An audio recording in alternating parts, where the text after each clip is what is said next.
Buenas noches a todos, chicos, ¿cómo están? Perdón nuevamente por arruinarles su día de descanso, pero necesitamos avanzar. Prometo no tomarme las 2 horas, así es que quisiera avanzar precisamente por lo mismo para que puedan ustedes tener como un poco de descanso. No sé qué tanto de descanso, pero un poco de descanso si les parece, ¿sí? Entonces, primero, necesito que me digan si se escucha bien, porque dejé Sí, sí se contar. escucha bien. Gracias, gracias. Dejé mis audífonos en Ciudad de México, así es que, bueno, conseguí estos y esperaría que se escuchara bien. O por lo menos también el aire acondicionado que no haga como tanto ruido, porque lo tengo un poco cerca. Hace mucho calor en Ciudad del Carmen, ¿no? No sé qué sucedió en estos días en Ciudad del Carmen, pero hace mucho calor. Entonces, bueno, se van a ir incorporando prácticamente sus compañeros, faltarán algunos, pero vamos a empezar si les parece, ¿sí? Déjenme les presento las diapositivas y vamos a retomar desde ayer, ¿sí? Dudas o preguntas de lo que tengan que hemos visto o revisado por mientras las primeras fueron 2 diapositivas. Es muy complejo en cuestión de información, es decir, es muchísima información que se tiene en SARS-CoV-2, pero muchas cosas no varían. Digo, la epidemiología ha variado, esa es una realidad.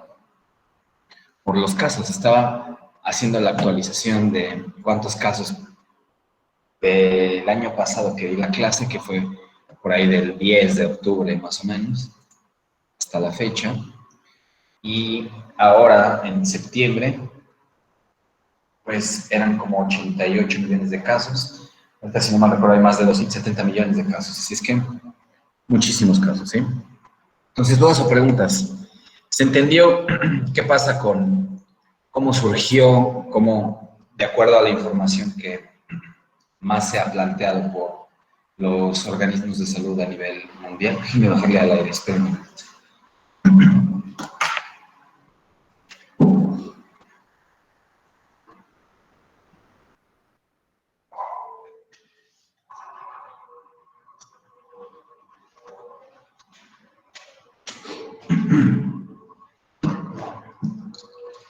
Bien, creo que nos quedamos en esto, ¿no? Tiene que quedar muy claro el concepto que se entrega para un contacto directo o contacto cercano, decíamos, ¿no? Porque no todas las personas, créanme, muchos tienen esas dudas de, alguien pasó enfrente de mí y resultó positivo y quiero ver si yo me hago mi prueba, y me quiero hacer mi prueba. A veces los pacientes, digo, los entiendo perfectamente porque muchos quieren estar seguros de si se padece o no se padece la enfermedad, pero la importancia radica en que nosotros tengamos esa capacidad de explicarle, porque no se crean, de esto también ha surgido mucho negocio en muchas partes y el hecho únicamente de que alguien se acerque a un laboratorio y mencione, oiga, ¿quiere hacerme una prueba? Pues sí, pásale, ¿no? Digo, el laboratorio, a final de cuentas, tal vez de eso esté subsistiendo en su gran mayoría. No lo sé, pero valdría mucho la pena explicarle a los pacientes en qué momento hacérsela, o por lo menos que sean revisados por un médico, o en realidad si vale la pena o no, de acuerdo al criterio de si pertenece a un grupo de riesgo de infección por tratarse de un contacto directo, o en realidad no. Entonces, la mayoría de los casos pueden nada más llevarse con una vigilancia en el periodo de los 10 días con el objetivo de dar esa trazabilidad si aparece o no aparece algún síntoma. Entonces, dudas o preguntas, ¿vamos bien? Bien. Sí, doctor, vamos bien. Bien, nos quedamos entonces acá, ¿sí? Les mencionaba algo importante, me quedaba en estas dos últimas, el estado de portador.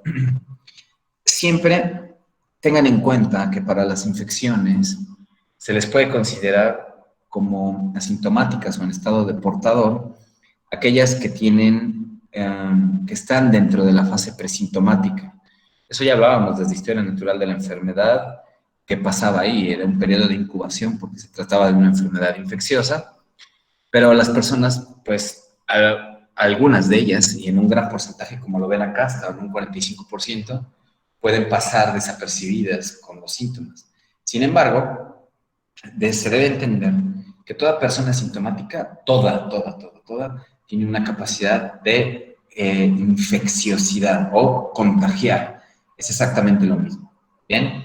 Y me quedé como en la diseminación viral variada. ¿Qué significaba esto? Bueno, de acuerdo a la gravedad, recuerden que yo les expliqué que una persona que se enferma de SARS puede irse como a dos vertientes, ¿no? La etapa 1 y la etapa 2. La etapa 1 dijimos que, bueno, si bien representa que hay un desarrollo o una replicación viral, pues las personas usualmente van a pasar con sintomatología leve y eso implicaba pues las mialgias, las artralgias, mal estado general, fiebre, incluso podría aparecer un poco de tos y listo.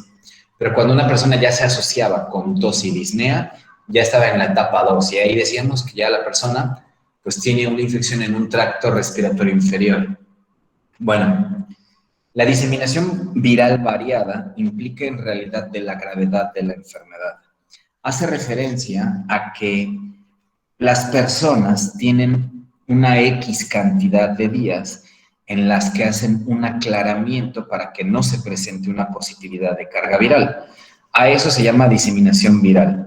Entonces, ¿qué se ha encontrado con relación a la diseminación viral con relación a SARS-CoV-2, COVID-19? Para las personas en términos generales puede durar entre 8 a 37 días. Hay pacientes que pueden tener un poco más, es decir, hubo un estudio también grande, sobre todo de los principales que se hicieron en China, en donde encontraron que para las personas que tenían una enfermedad moderada grave, duró incluso hasta 31 días un aclaramiento completo de la carga viral. Y esto realizado o trazado por cultivo viral, no por PCR. Es decir, ahí sí iban dándole día a día un cultivo de secreción del paciente hasta en el momento en el que no se percibía ninguna carga viral. Entonces, ¿qué hay que entender del SARS-CoV-2? Si bien se ha establecido ya de forma muy consensuada a nivel internacional, el periodo de cuarentena debe ser de 10 días, ¿sí? No 14. 10 días porque la gran mayoría de los casos, vuelvo a repetirlo, son de sintomatología leve. Entonces, en esos 10 días, las personas ya tienen una diseminación viral nula. Buenas noches. ¿Sí? Disculpe, doctor, es que no quería interrumpirlo, pero le dejé un mensaje hace rato de que una compañera no puede acceder a la reunión y me estaba diciendo porque pues no va a poder asistir a la clase. Si no la acepta. Está bien. ¿Cómo? Si no la acepto, no Valeria tengo ningún García. pendiente. Digo, ya vi el mensaje, pero no tengo ningún pendiente en cuestión de querer entrar, así es que... Si le puedes decir que nuevamente, porque no tengo pendiente, ¿eh? Bien, Okay, entonces, sí, ahí ahorita que suene la campanita seguramente me regresaré aquí. Bien, entonces, la diseminación viral implica en qué tiempo se va a ir el virus en su totalidad. Vuelvo a repetirlo, en promedio, estamos hablando entre 8 días, que es como lo mínimo, por eso 10 se toma en cuenta como un buen número para que se vaya la enfermedad en la gran mayoría de los casos, pero puede existir personas en una enfermedad moderada o grave que pueden llegar incluso hasta los 48 días. O sea, vamos a tomar en cuenta 8 a 48 días. En algunas ocasiones, mucha información, porque esto es variado entre dos estudios poblacionales muy grandes. Uno dice 8 a 37 días, otro dice 8 a 48 días, ¿sí? Entonces, ese es el rango en el que en realidad se van a ir las secreciones por completo. Ahora, ¿en qué parte una persona deja de ser contagiosa? Después del día 10, ¿sí? Por eso se le ha dado esa capacidad de contabilizar de una forma muy adecuada al periodo de cuarentena. Entonces viene una pregunta muy importante, porque eso, vaya, todos lo tienen que saber. ¿Cuándo empieza el periodo de cuarentena para una persona? Es decir, imaginemos que yo ahora les digo, chicos, me hice ayer una prueba de PCR y salí positivo. Ustedes son mis doctores. ¿Hasta qué momento tengo que terminar mi periodo de cuarentena si estamos diciendo prácticamente que son 10 días el periodo de cuarentena? Entonces, imaginemos eso. yo ayer resulto positivo para la prueba de PCR, la que sea en realidad, antígeno o PCR.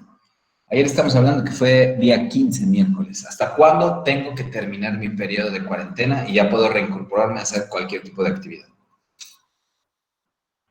¿Qué me dicen?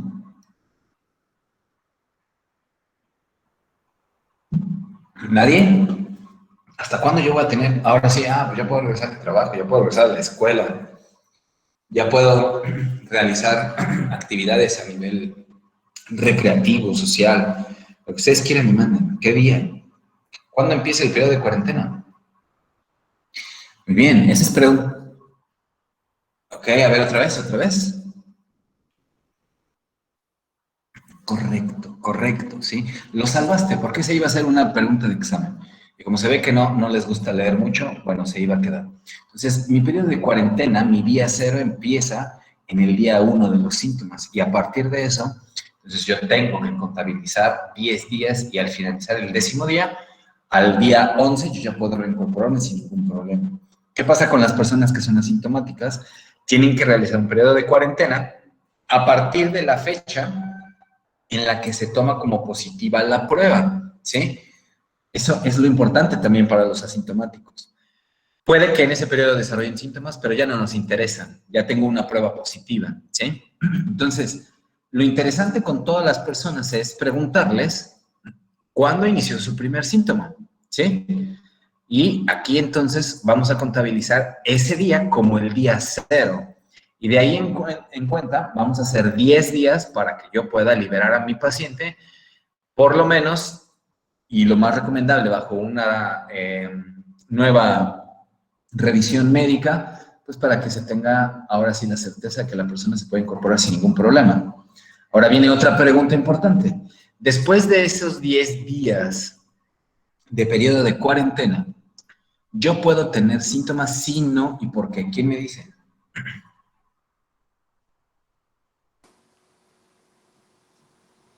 Sí, porque aún no hay una diseminación del virus. Ok, sí puedo tener síntomas, en realidad porque todavía no ha terminado la diseminación. Vamos a como comentarlo así, ¿ok? Ahora, algo muy importante que ustedes deben saber. Si yo ahorita agarro una cajetilla de cigarros y me empiezo a fumar 10 cigarros, seguramente para mañana voy a tener 2. Entonces, cuando yo empiezo el periodo de cuarentena de una persona, tengo que contabilizar los 10 días e independientemente si la persona llega a tener síntomas, yo ya puedo liberarla, ¿sí? Porque el que tenga un poco de tos, sobre todo, que es la gran cantidad de pacientes terminando el periodo de cuarentena, sobre todo en enfermedad leve, implica que esa persona tuvo un proceso inflamatorio, pero ya no es contagioso, ¿sí? Entonces, esta es la certeza que nosotros podemos tener precisamente por la diseminación viral. Si bien puede existir una leve cantidad de virus, nosotros tenemos que ser muy cuidadosos porque las interpretaciones de las pruebas también tenemos que entregárselas a nuestro paciente. No implica que mi paciente pueda o tenga la capacidad de contagiar, ¿bien? Entonces, todo eso tiene que quedar muy claro. Ahora, esa diseminación viral puede extenderse de acuerdo al tropismo celular. Como ustedes ven aquí, hay un estudio clínico en donde se vio que los pacientes, por eso ayer decíamos con relación al contacto cercano o contacto directo, persona que haya tenido contacto con secreciones o fluidos corporales. ¿Por qué? Que es de mayo del año 2020, y ustedes lo pueden consultar con este número en PMC, en PubMed, habla sobre las características y resultados que se obtuvieron en hombres con enfermedad con SARS-CoV-2 en muestras de semen, en donde se encontró positividad del virus, es decir, por diseminación viral, ¿sí? Ahora, esto lograr, y lo más importante es que no representa un medio de contagio, ¿sí? Pero la diseminación viral sí puede ser más amplia de lo que nosotros podamos creer. Entonces, tengan en cuenta que en algunas ocasiones se puede también dar una positividad a nivel viral, inclusive en la orina. En este caso estamos hablando de semen, ¿sí? En materia fecal. ¿Por qué? Porque se tiene que eliminar el virus de alguna forma. Entonces, esos residuos, ese rompimiento de proteínas que se tiene por el sistema leucocitario, también puede dar positividad en alguna otra secreción. ¿Bien? Bueno, ayer hablábamos de la ruta de transmisión dijimos que las rutas de transmisión más importantes son aquellas en donde existe un contacto directo con las gotitas respiratorias. Entonces, todo lo que sea por contacto directo, nosotros hablamos una autoinoculación en donde se tenga una transmisión de esas secreciones o fluidos del paciente contagiado hacia nosotros. ¿Cómo lo podemos llevar a cabo? Bueno, pues porque el paciente nos tosa o nos estornude, porque el paciente y nosotros absorbemos la parte de las gotículas respiratorias, o nosotros, ejemplo, también toquemos las secreciones a través de las manos del paciente que se acaba de sonar la nariz, etcétera. Entonces, ¿por qué es importante también todo esto? Por la distancia. En un principio, siempre en Estados Unidos, y por lo menos de la nomenclatura en cuestión de medición, se hablaba de un espacio de 6 pies. Entonces, esta es la diseminación que ustedes pueden observar aproximadamente en 50 centímetros. Esto es hablando en 110 centímetros, en donde también, a pesar de que pues, tendríamos una distancia mayor, existe una diseminación importante de las gotículas, ¿sí? Y recuérdenlo, en un espacio cerrado o que no tenga una buena ventilación y que únicamente esté recirculando ahí mismo el aire, podemos hablar de transmisión aérea. La transmisión aérea no implica el que el paciente me estornude, no. La transmisión aérea implica que el virus y las gotículas se encuentran precisamente dentro del medio ambiente y están en el aire, y gracias a este tipo de nubosidades o gotitas de fluch que están prácticamente en el ambiente, nosotros podemos captarlas y podemos enfermarnos. Entonces, todo esto, vuelvo a ponérselos de una forma muy rápida, es para que vean cómo es la diseminación y cómo pueden tenerse en cuenta, imagínense, a 50 centímetros. Esto no únicamente nos habla de una persona que puede estornudar, una persona que está hablando, o sea, yo tengo ahora tal vez a la distancia unos 20, 30 centímetros hacia la pantalla de mi computadora. Si alguien estuviera platicando así de cerca conmigo y yo estuviera contagiado, pues existe un gran riesgo. ¿Cuál es la distancia que nosotros tenemos que considerar? Precisamente 1.5 metros, ¿sí? Eso, menos de 1.5 metros es lo más eficiente que se puede transmitir el SARS-CoV-2, ¿ok? Entonces, vuelvo a repetirles, este video es para que ustedes puedan observar a qué distancia y bajo qué condiciones una persona que está contagiada puede tener una dispersión de esas secreciones respiratorias, ¿ven? Entonces, ya por último viene el más largo, porque una persona que tiene una capacidad de estornudar a una gran presión también podría diseminarlo. Entonces, ¿qué creen que fueron de las medidas más importantes? Aparte del aislamiento, pues utilizar una mascarilla, ¿sí? Una máscara facial o un cubreboca, como le quieran decir. ¿Bien? Bien, vamos entonces a la etiología. Que hay que hablar de la etiología. Recuerden que nosotros aquí tratamos de identificar cuáles son las características del virus. Dijimos que es un ARN positivo, que es un monocatenario, tiene una polaridad precisamente semejante al ARN mensajero, y les explicaba cuando traté de mencionarles qué pasaba con el SARS, bueno, que este tipo de virus no tienen unas correcciones inherentes, sino que permiten mutaciones, ¿no? Entonces, se ha hablado de que se trata de un coronavirus de características beta, pero ahora con todo esto que ha tenido una nueva adaptación hacia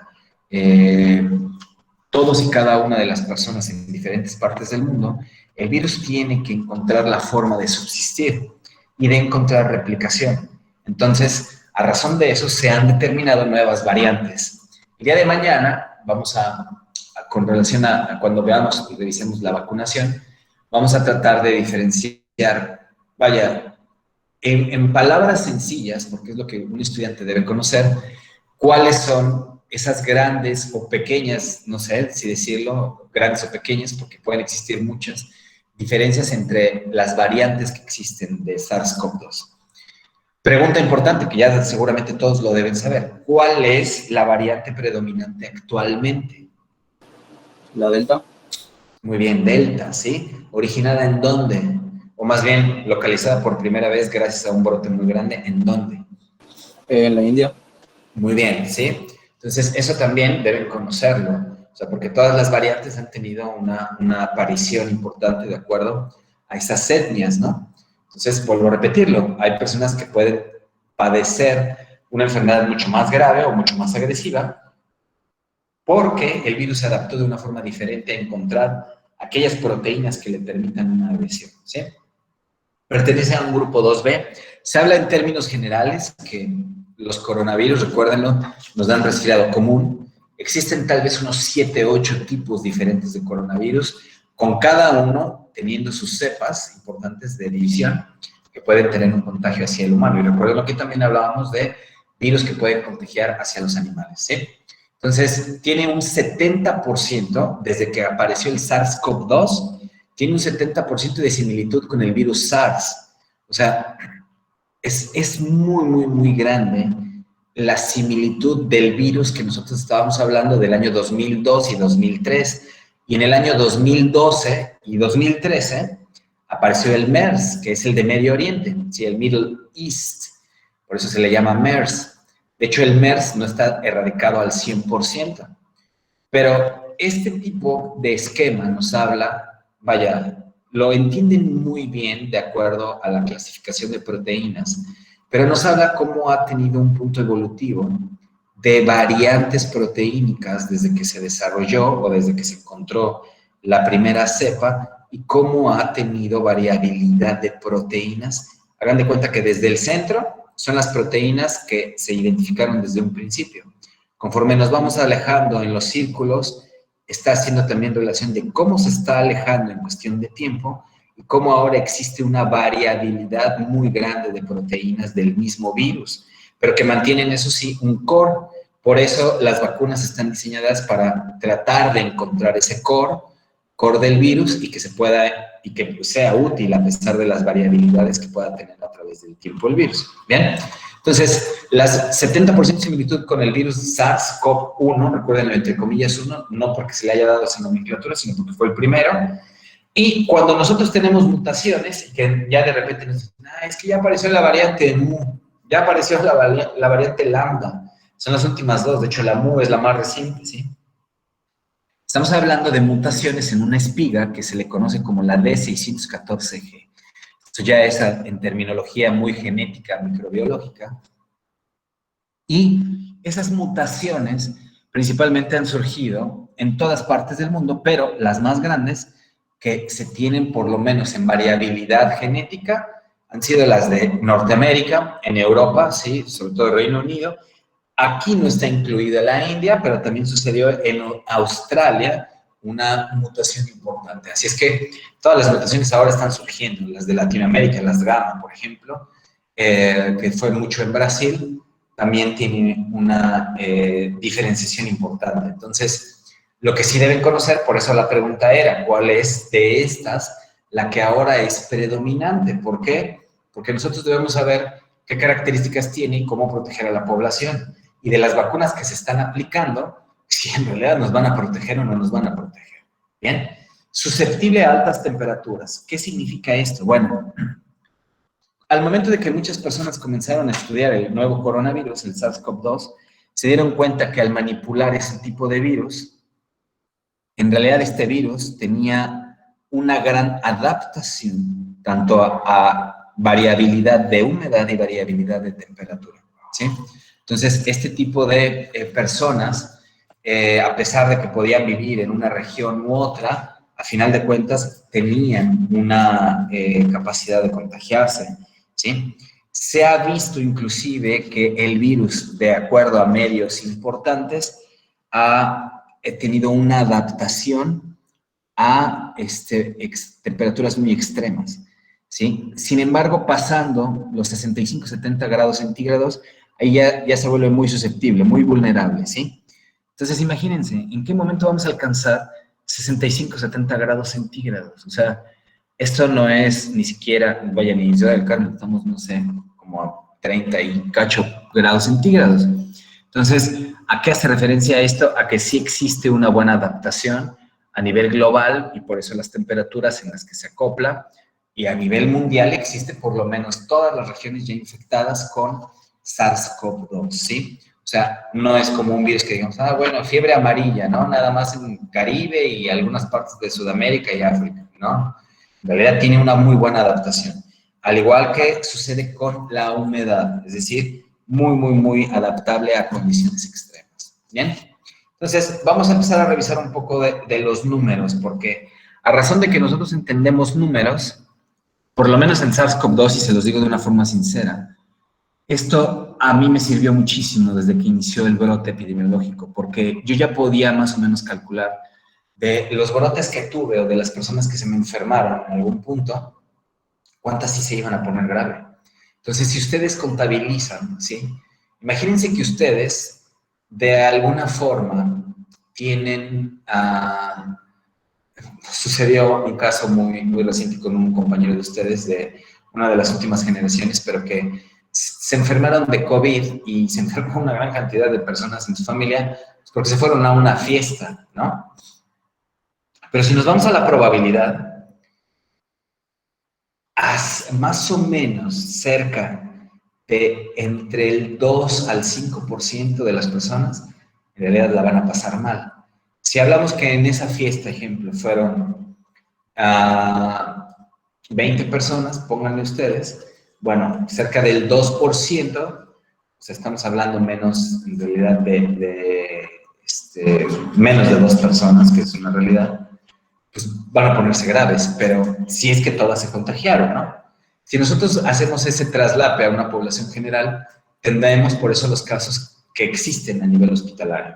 Entonces, por eso los números, cuando nosotros los entendemos y los manejamos bien, podemos saber si una persona se nos va a complicar o no, porque también tenemos ya mucha información de qué tipo de pacientes son los que van a ponerse más graves. Bien, bueno, vamos a ver y revisar rápido este tipo de números, ¿sí? Al 15 de septiembre, o sea, ayer, existían más de 219 millones de contagios a nivel mundial. Como les digo, mi diapositiva del año pasado decía 88 millones, ¿sí?, de contagios. Y en cuestión de muertes estamos hablando de más de 4.5 millones, ¿bien? Estamos hablando que más de 220 países tienen contagio de la enfermedad y algo que fue mucho de renombre, por lo menos al inicio de año y a mitad de este año, porque el INEGI hizo una compaginación de cuántos casos habían fallecido por COVID, de acuerdo a la información que se había subido a los sistemas, por razón de los certificados de defunción, tuvo una discrepancia muy grande con la Secretaría de Salud. Sí, se le escaparon un montón a la Secretaría de Salud. Entonces, ese tipo de la Secretaría de Salud dijo, no puede ser, ¿no? No, claro que puede ser, y tal vez inclusive un subconteo también mayor estaríamos viendo en realidad. El chiste es que pasó a ser la segunda causa de muerte en México. ¿Sí? Cuando estábamos hablando que por lo menos antes del año 2020 y el 2019, ¿cómo se cerró? La primera causa eran cardiovasculares y las segundas con relación a enfermedades crónicas tipo diabetes. O sea, cualquier tipo de enfermedad crónica representaba la primera causa de mortalidad. En este caso estamos hablando de la segunda causa de mortalidad actual en México. O sea, por probabilidad una persona se va a morir más de SARS-CoV-2, ejemplo, que de un accidente automovilístico, ¿bien? Entonces, seguimos y tenemos que tener en cuenta también esta estadística, porque nuestro país en realidad tiene una alta tasa de contagios y una alta tasa de mortalidad.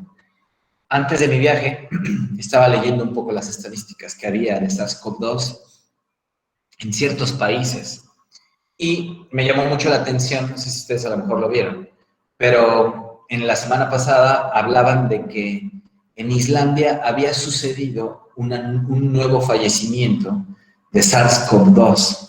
El último había sido hace 6 meses, ¿sí? Entonces, imagínense qué tipo de control se tiene de acuerdo al país. Otro claro ejemplo, Singapur, ¿sí?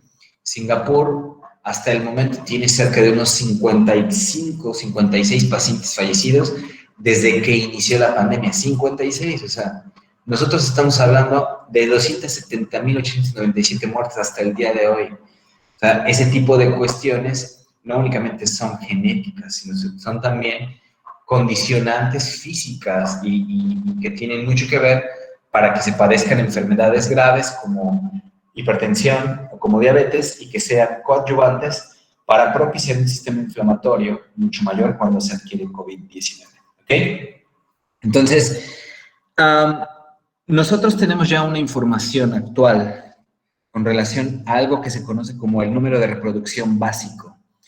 En estadística, en epidemiología y en salud pública se le conoce el R0. Si ustedes, porque ahora en adelante ya están tratando o están viendo enfermedades infecciosas, se van a dar cuenta que algunas enfermedades dicen el R0 de esta enfermedad es 7. El R0 de esta enfermedad es bla, bla, bla. ¿Qué significa el número de reproducción básico o R0? Implica cuando una persona está contagiada y va a contagiar o tiene la capacidad de contagiar eficientemente a otra persona. Entonces, en este caso, el R0 o el número de reproducción básico de COVID-19 es de 2.5. Implica que cada persona, cuando no tiene un aislamiento, y sobre todo cuando ya ha tenido una diseminación, de forma efectiva va a contagiar a 2.5 personas, ¿sí?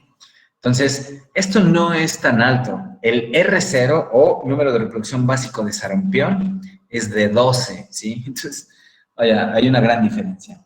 Bien, entonces 2.5, eso también tienen que grabárselo muy bien, porque por probabilidad también dentro de un hogar, si tenemos a que una persona está contagiada del virus y en la casa viven 4 personas, pues bueno, bienvenido sea casi toda la familia. Estamos hablando de 3 personas, casi 3 personas más, ¿no?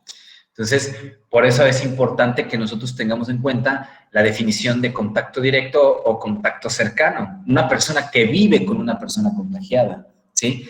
Ahí ya se considera una alta probabilidad de desarrollar la enfermedad. Entonces, ¿qué otros números tenemos? Tenemos una tasa global de hospitalización de sintomáticos del 3.4%. ¿Qué significa esto? Que de 100 personas, cerca de 3,5 personas o 4 personas, si lo quieren ver de esa forma, van a tener una hospitalización. ¿Por qué? Porque presentan síntomas, ¿sí?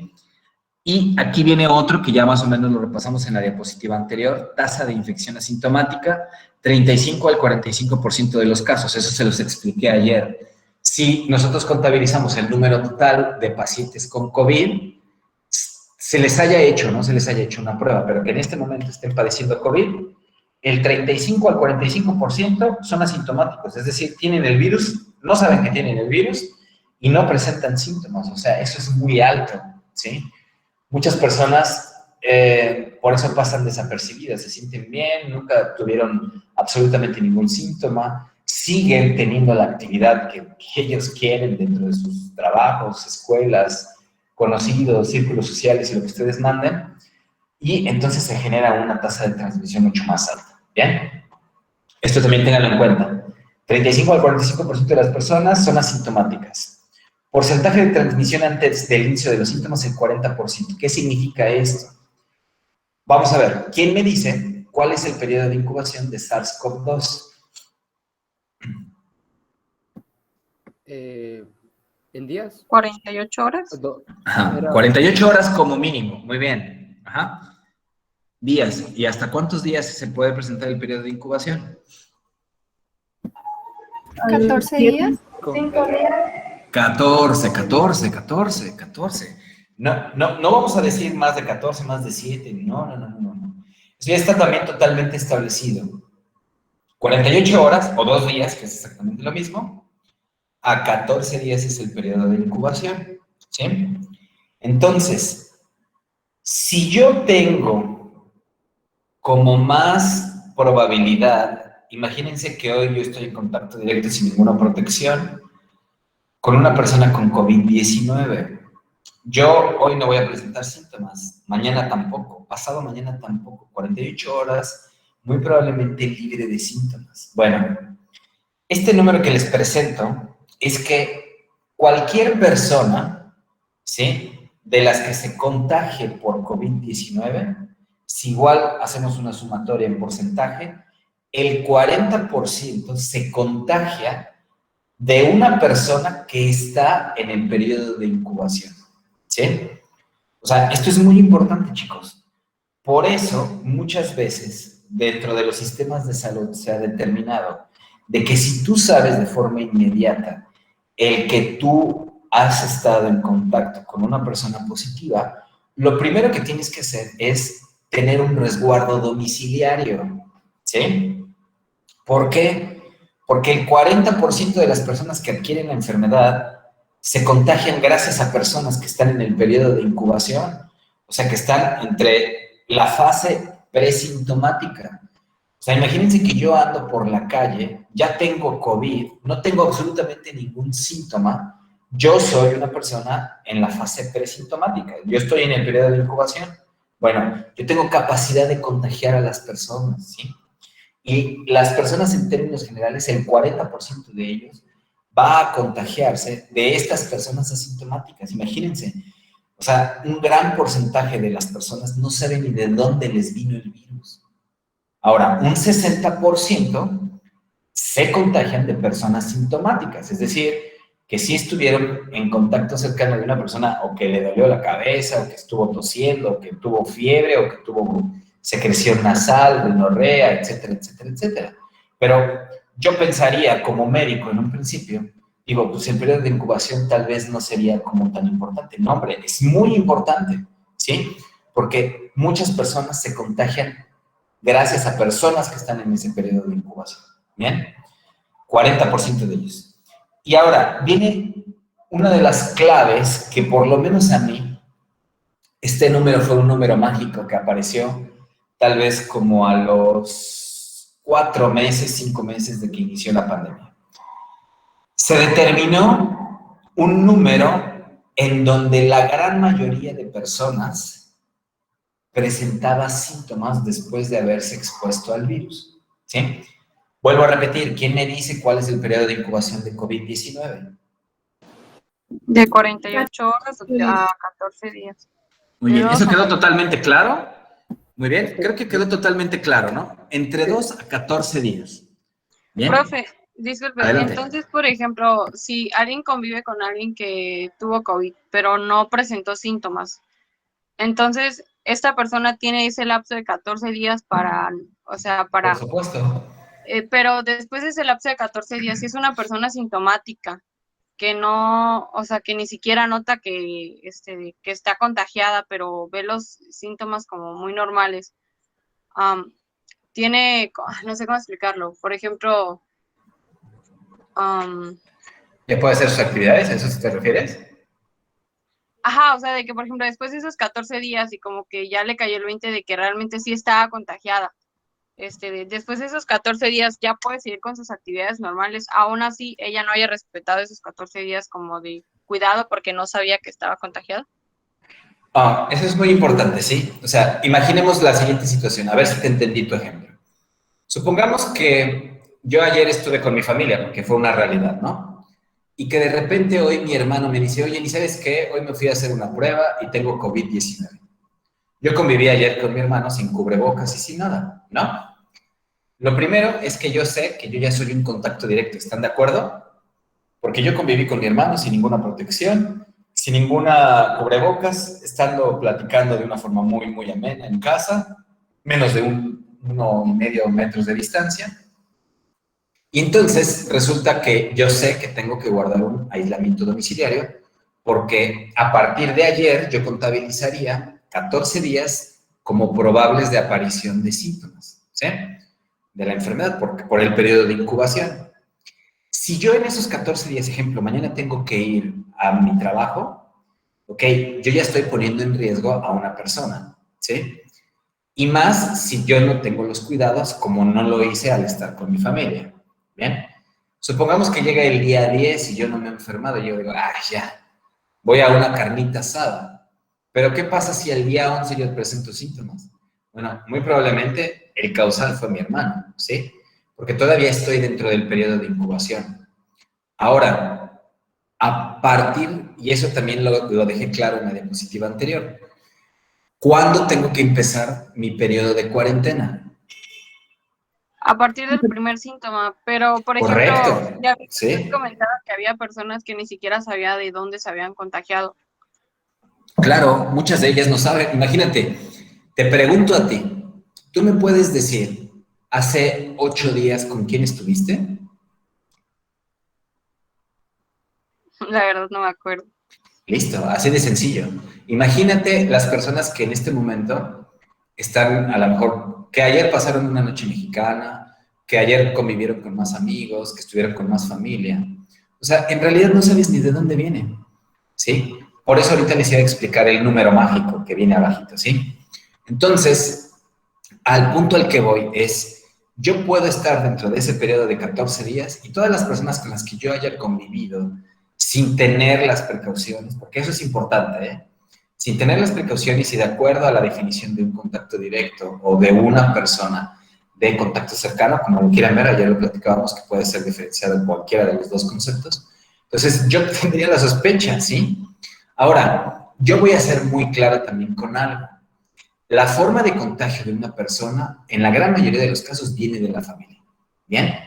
Si ustedes piensan que van a ir al supermercado, al Walmart, a la Aurora, donde ustedes quieran, y la cajera de ahí medio la vieron sospechosa, y les dio el cambio o el dinero y se lo guardaron, y dijeron, ay, ya me contagié por... No es así, recuérdenlo.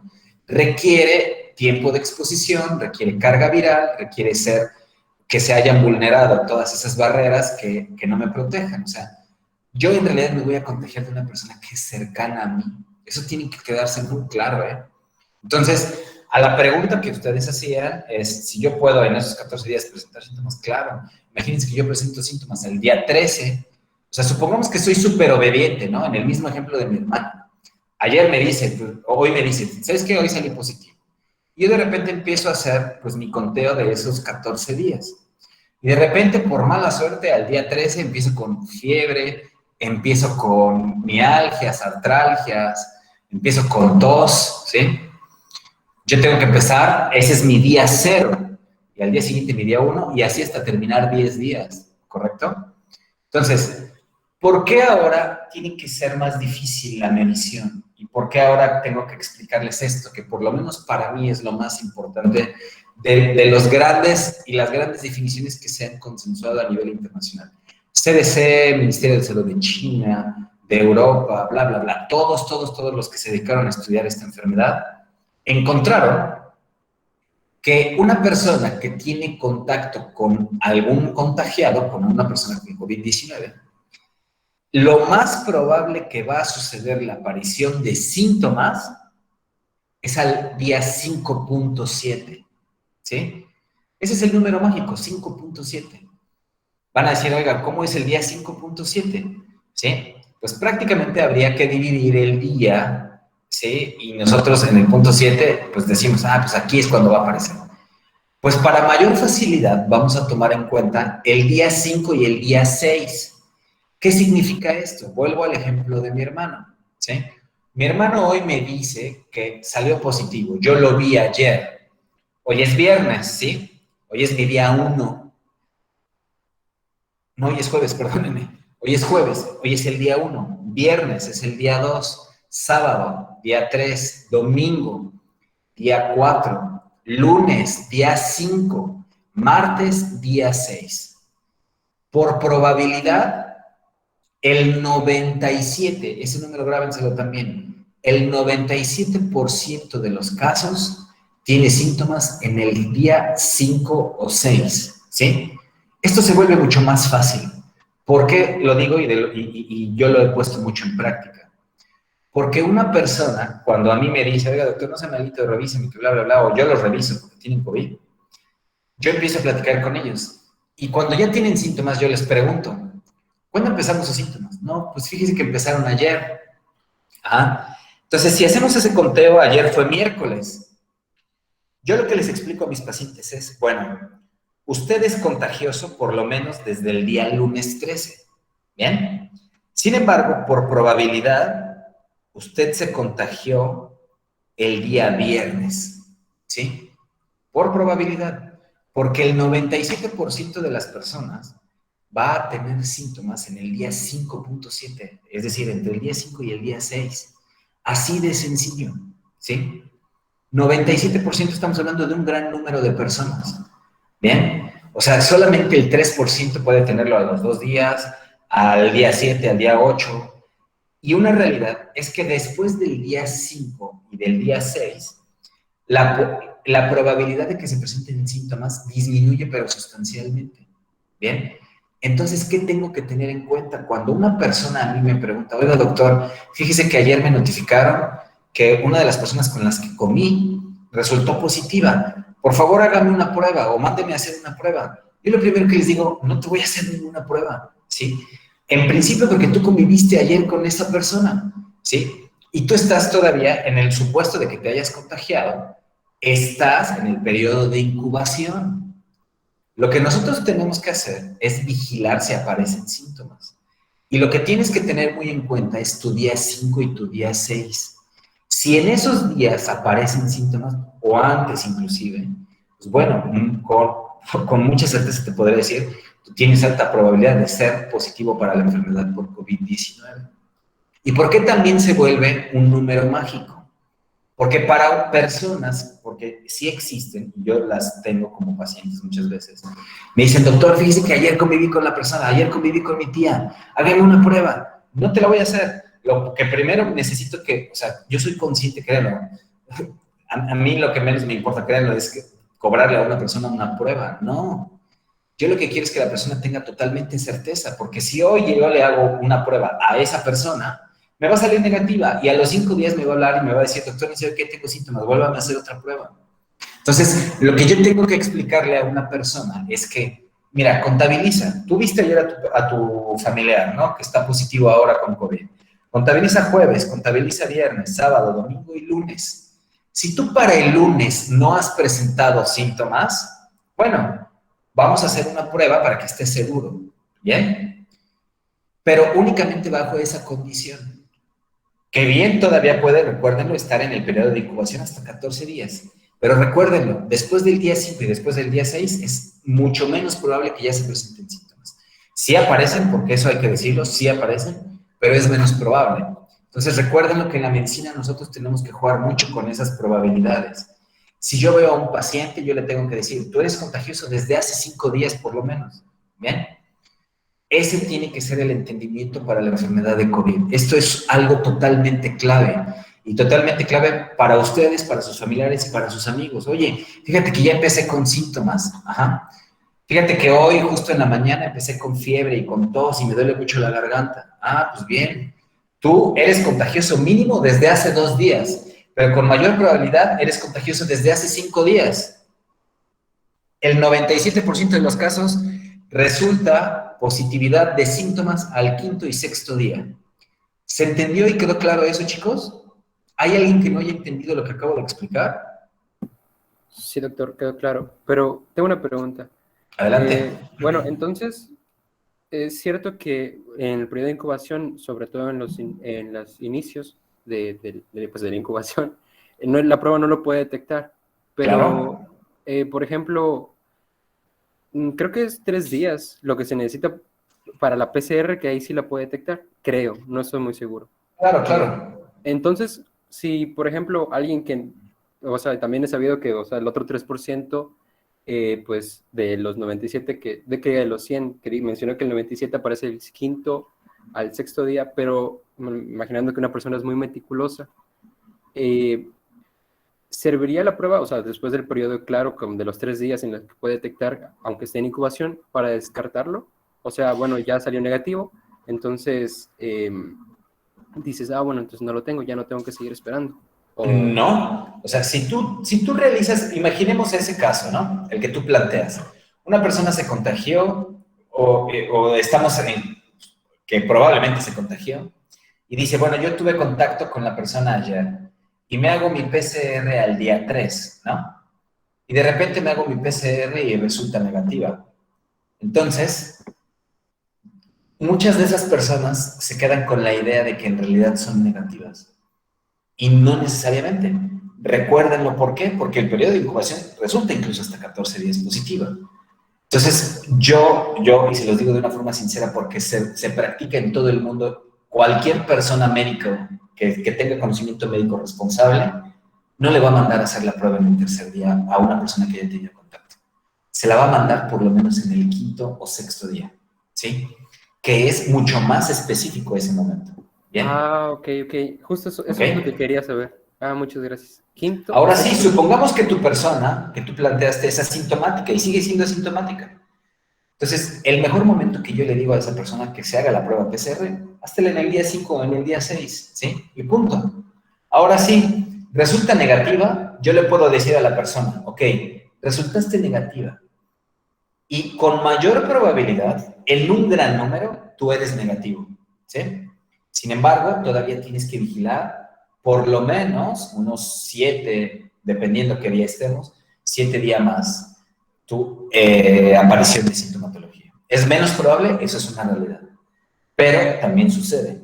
Así es que no se confíe nada más de PCRs negativas. Ya hablaremos de pruebas diagnósticas, pero una PCR negativa a mí no me dice absolutamente que el paciente ya está fuera de la enfermedad. Y eso, créanme, yo se los digo por experiencia. Porque yo he tenido pacientes cuando nos hacemos pruebas que en un principio, aprendiendo de todo esto, dijimos, bueno, vamos a hacerles PCR a los pacientes. Sale, ¿no? Hacíamos PCRs y mandábamos a la gente a los centros de trabajo. Y de repente se enfermaban arriba. Y nosotros, bueno, pero subió con una PCR negativa. Bueno, nosotros estábamos haciendo mal. Después lo que nosotros hicimos es, vamos a mantener a esa persona por lo menos en un hotel 7 días. Al momento de que llega al hotel le hacemos una PCR. Y al momento del día 7, que es cuando va a subir, le hacemos otra PCR, ¿sí? Entonces ya teníamos 2 PCRs. Ahora sí, teníamos mucho menos probabilidad de que en realidad fueran positivos o falsos negativos, porque ya estábamos mandando a una persona a trabajar con una certeza, si lo quieren ver, muy cercana al 100%, de personas relativamente negativas en la prueba de PCR y sin enfermedad viral, ¿sí? Entonces, ustedes también tienen que tener un buen criterio. Ah, sí, hágase su PCR. Bueno, si ustedes van a cualquier laboratorio y les dicen, quiero hacer una PCR, se las van a hacer. Ni siquiera les van a preguntar, oye, ¿para qué? ¿Cuándo tuviste el contacto? ¿Cuándo sospechas de esto? No, hombre. El laboratorio lo que va a querer es que se hagan la prueba lo más rápido posible. Y si se vuelven a enfermar, el laboratorio va a estar más contento de que regresen con ellos nuevamente, ¿sí? Créanlo, yo no soy así. Yo justo ahora platicaba a mi esposa y mi familia que en estos días que estuve fuera de Ciudad del Carmen, recibí por lo menos 4 llamadas de conocidos y pacientes que querían que los revisara, ¿no? Entonces, me decía uno de ellos, por ejemplo, oiga, fíjese que ayer mi compañera de trabajo, que se sienta casi a 2 metros, aunque utilizamos el cubrebocas, pero a veces compartimos hojas, a veces compartimos utensilios, pues resultó positiva. Entonces, no sea malito, hágame una prueba. Le dije, no, y le expliqué por qué. No le voy a hacer una prueba. Ahorita lo que usted tiene que hacer preferentemente es quedarse en casa, ¿sí? Tener sus medidas con su familia, de preferencia. Y si usted quiere, lo reviso después, pero le voy a hacer la prueba hasta el día 5 o hasta el día 6. Siendo asintomático. Obvio, si usted tiene síntomas, pues se las hago de forma inmediata, ¿no? Pero usted ahora, y por eso todos, créanme, chicos, necesitamos de la responsabilidad de las personas. Porque si yo sé que estuve en contacto con una persona positiva, yo tendría que ser totalmente responsable de aislarme, de mantenerme en un resguardo con la finalidad de saber si aparecen o no, por lo menos en una época que estamos hablando de pandemia. Ya si quieren, después que se resuelva todo esto, diríamos, bueno, ya tengo que regresar a trabajar. En México eso es muy difícil, porque muchos de sus padres, apenas tuve también un chico compañero, he tenido muchos compañeros de ustedes de otras generaciones, ¿no? Tal vez de su generación no, porque tal vez no me conocen tanto, ¿no? Pero de todas las generaciones arriba de ustedes he tenido pacientes, compañeros de ustedes de medicina. Uno de ellos hace como 2 meses llegó a mi consultorio con su mamá y el chico resultó positivo, ¿bien? Y en ese momento yo le dije a la señora, yo le voy a hacer también en este momento una prueba a usted, siendo asintomática, ¿sí? Porque tenían básicamente la convivencia dentro de la casa. Entonces, la señora resultó negativa y el chico, su hijo, ya de unos 20, ¿qué les gusta? 22 años, pues resultó positivo. Entonces yo le dije, ¿y sabes qué? Tienes que mantener ahora un periodo de cuarentena de 10 días a partir del inicio de tus síntomas, ¿sí? Y le expliqué a la señora, usted está viviendo con su hijo, o sea, bajo el mismo techo, bajo la misma puerta, han comido en las últimas 48 horas juntos, frente a frente, han compartido, todo lo que puede ser de una casa. Le dije, señora, usted, de preferencia, tiene que también guardar un resguardo domiciliario, y por lo menos de aquí a 5, 6 días más, pues bueno, valdría la pena hacerle una nueva prueba para saber si usted ya a lo mejor sí tenga mayor probabilidad de ser negativa. Y lo que me dijo la señora es, yo no puedo hacerlo por mi trabajo. Es decir, si yo no voy a mi trabajo, a mí no me pagan, ¿no? Y eso, crean lo que es lo difícil en un país como México. Si yo le digo a una persona que tiene que mantenerse en resguardo domiciliario, créanlo que es muy difícil para ella, en la gran mayoría de los casos. Digo, nosotros, por ejemplo, en la empresa somos muy flexibles. Alguien me dice, oiga, doctor, ¿ni sabe qué? Que ayer tuve convivencia y resultaron positivos. ¿Para qué vienes a la oficina? Quédate ahí 10 días y nada más repórtate con tu jefe y yo mando una notificación a tu jefe de que no tienes ningún tipo de problema en presentarte hasta después. Pero ¿cuántas empresas hacen eso? En realidad es, no vienes, no te pago. No vienes, no es día laborado. Entonces eso es muy difícil en un país como el nuestro. ¿Bien? Entonces, chicos, vuelvo a preguntar. ¿Quedó totalmente claro que el 97% de las personas va a presentar síntomas en el día 5.7? Estamos hablando entre el día 5 y el día 6, ¿sí? O sea, si ustedes ayer convivieron con alguien y después, ¡ay, sorpresa! Soy positivo para COVID. Bueno, desde que lo vieron, empiecen a contar 5 días a 6 días. Esa es la mayor probabilidad de aparición de síntomas. ¿Bien? ¿Quedó claro? ¿Todos? ¿Chicos? Sí, doctor. Sí, doctor. Muy bien, entonces eso es muy claro y eso y ustedes ya lo tienen que poner en práctica porque, créanme, ustedes ya son estudiantes de medicina, ¿sí? Entonces ustedes ya tienen que saber cómo explicarles también a su familiar, a su amigo, hermano, novio, novia, lo que sea, ¿sí? Hay que saber explicarles cómo es lo que sucede en cuestión de la epidemiología. Doctor, ¿Sí? ¿qué había dicho? Doctor, Sí, escucho. ¿qué había dicho que significaba las siglas, o bueno, lo que era RO? Es R0, ¿eh? Es un cero, es un número. Ok, R. R0, así se le conoce en la epidemiología, o también se le conoce número de reproducción básico, ¿ok? Recuerden que esto es la capacidad de una persona para poder contagiar a otra persona. En este caso, una persona de COVID contagia efectivamente a 2.5 personas, ¿sí? ¿Es pregunta de examen, doctor? Tal vez, no lo sé, es muy buena, ¿no? Sí. O sea, imagínense esto, ¿sí? Imagínense por eso las fiestas, y por eso se cerraron tantos cines y salones, lo que ustedes quieran. Tenemos una persona ya contagió a 2.5 y desde que se contagia, esa persona ya también vuelve a tener una capacidad de transmitirlo. Entonces, se terminaban contagiando a una gran cantidad de personas. No sé si vieron la noticia, fue muy reciente, ahora que terminaron las clases del ciclo pasado para todos, en donde un montón de chavitos de Puebla, digo, yo me enteré por mi hermana que me mandó la noticia, se fueron a Cancún de varias preparatorias y algunas universidades. Entonces, los chavitos se fueron a Cancún y creo que de 500 resultaron por lo menos 52 pacientes positivos para la enfermedad de COVID. Estamos hablando de jóvenes, ¿no? Jóvenes de tal vez la edad de ustedes. Entonces, o sea, ¿ustedes creen que en realidad son 52? No, hombre, de 500 fácil hubo por lo menos un contagio de un 30 al 40% de los casos, ¿sí? Por la gran transmisibilidad que existe. ¿Bien? ¿Nos vamos bien con esto, chicos? ¿Sí? Vamos a seguir nada más viendo números, ¿sí? Y vamos a hablar de esto. ¿Qué dice ahora la epidemiología con relación a la incidencia basada en edad? ¿Sí? Si se dan cuenta, nosotros hablamos de casos por 100,000 habitantes y el porcentaje del total. O sea, de cada 100,000 habitantes, más o menos este número es lo que se contagió y esta es la representación en porcentaje. Ustedes están alrededor de esta edad, ¿no? De los 20 a los 29 años. Estamos hablando que su edad, por ejemplo, representa un 13, casi el 14% de los contagios totales en una población de 100,000 personas. ¿Cuántas personas existen en Carmen, más o menos? Alrededor de unas 350, 400,000 personas. Bien, entonces multipliquen por lo menos ese caso. O sea, si estamos hablando que de 100,000 personas se contagian 401 personas, en cuestión de el rango de edad de ustedes, ¿sí? Y tenemos aquí, pónganle ustedes 300,000 personas. Vamos a multiplicarlo por 3. Estaríamos hablando que en este momento, en este simple momento, existen 1,200 personas entre el rango de 20 a 29 con la enfermedad de SARS-CoV-2, aquí en Carmen, ¿sí? Así de sencillo.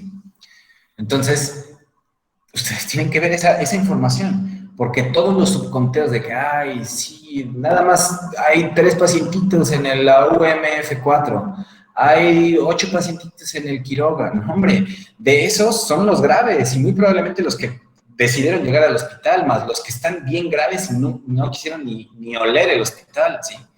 Un tío mío, y se los digo de una forma sincera, hace un año, casi en noviembre del año pasado, falleció en la Ciudad de México.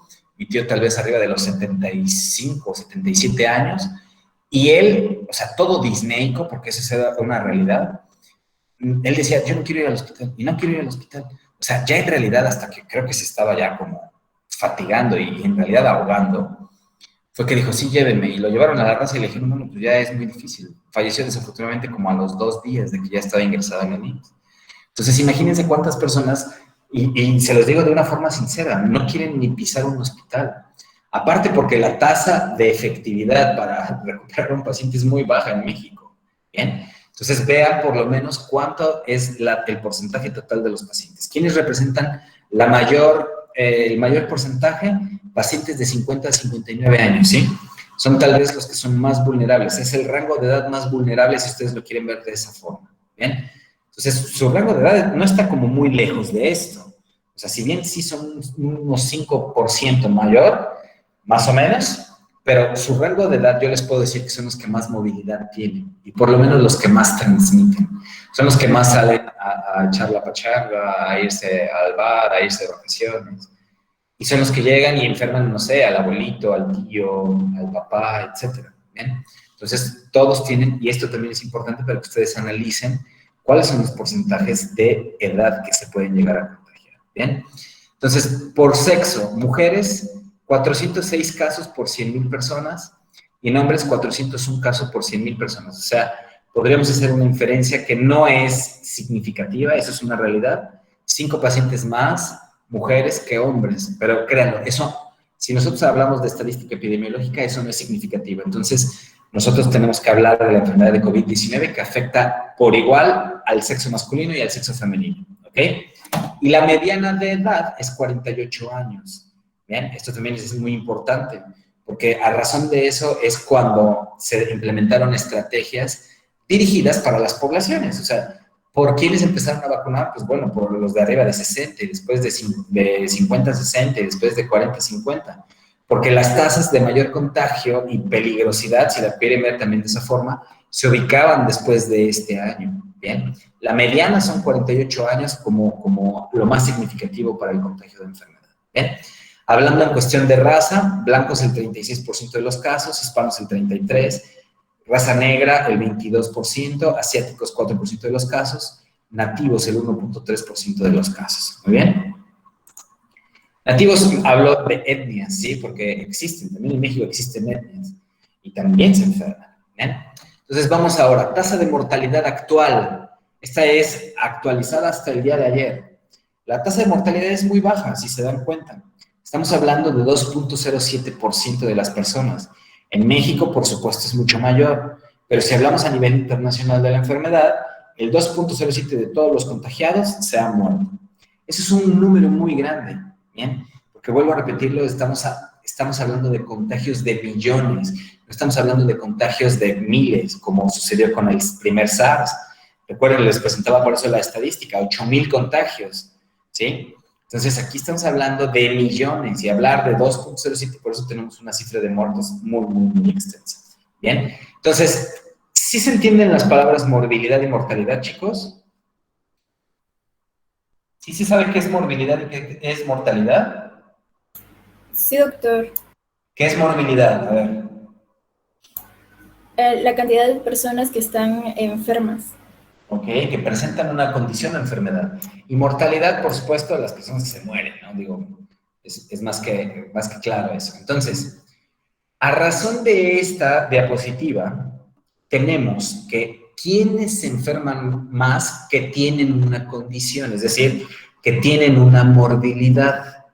Bueno, personas que se han enfermado y contagiado por COVID, bueno, pueden llegar a representar un gran número de morbilidad, aquellas que tienen hipertensión, 49.7%, es decir, o sea, la hipertensión y lo que es las enfermedades crónicas, en términos generales, representan una gran causa de morbilidad para COVID-19. ¿Bien? Entonces, estas personas que están aquí, las 4 personas aquí, que son hipertensas, obesas, enfermedades pulmonares crónicas, que es el EPOC, y diabetes, representa las personas que nosotros tenemos que tener en cuenta para vigilar más estrecho, ¿sí? Porque son las que más se van a enfermar de COVID-19, no leve, sino moderado o grave, ¿bien? Entonces, este cuadrito gris es muy importante. Lo primero que tenemos que hacer con una persona que nos dice, estoy enferma de COVID, es preguntarle, ¿usted padece alguna enfermedad? ¿Es hipertensa? ¿Es diabética? ¿Padece una enfermedad que requiere una medicación constante? ¿Sí? ¿Por qué? Porque vean qué números tan grandes. Las dos más grandes son los hipertensos y los obesos, ¿sí? Son las dos poblaciones que van a representar mayor morbilidad y mayor probabilidad de mortalidad también, ¿bien? Entonces, hipertensos 49.7%, obesos 48.3%, los epocosos 34.6% y diabéticos el 28.3%. Y si nosotros ahora nos vamos a quiénes son los que más se van a morir, hasta el 32.2% de los casos tiene una enfermedad cardiovascular, que ojo, esta enfermedad cardiovascular también está contabilizada la hipertensión, ¿sí? Porque es una enfermedad cardiovascular, ¿sí?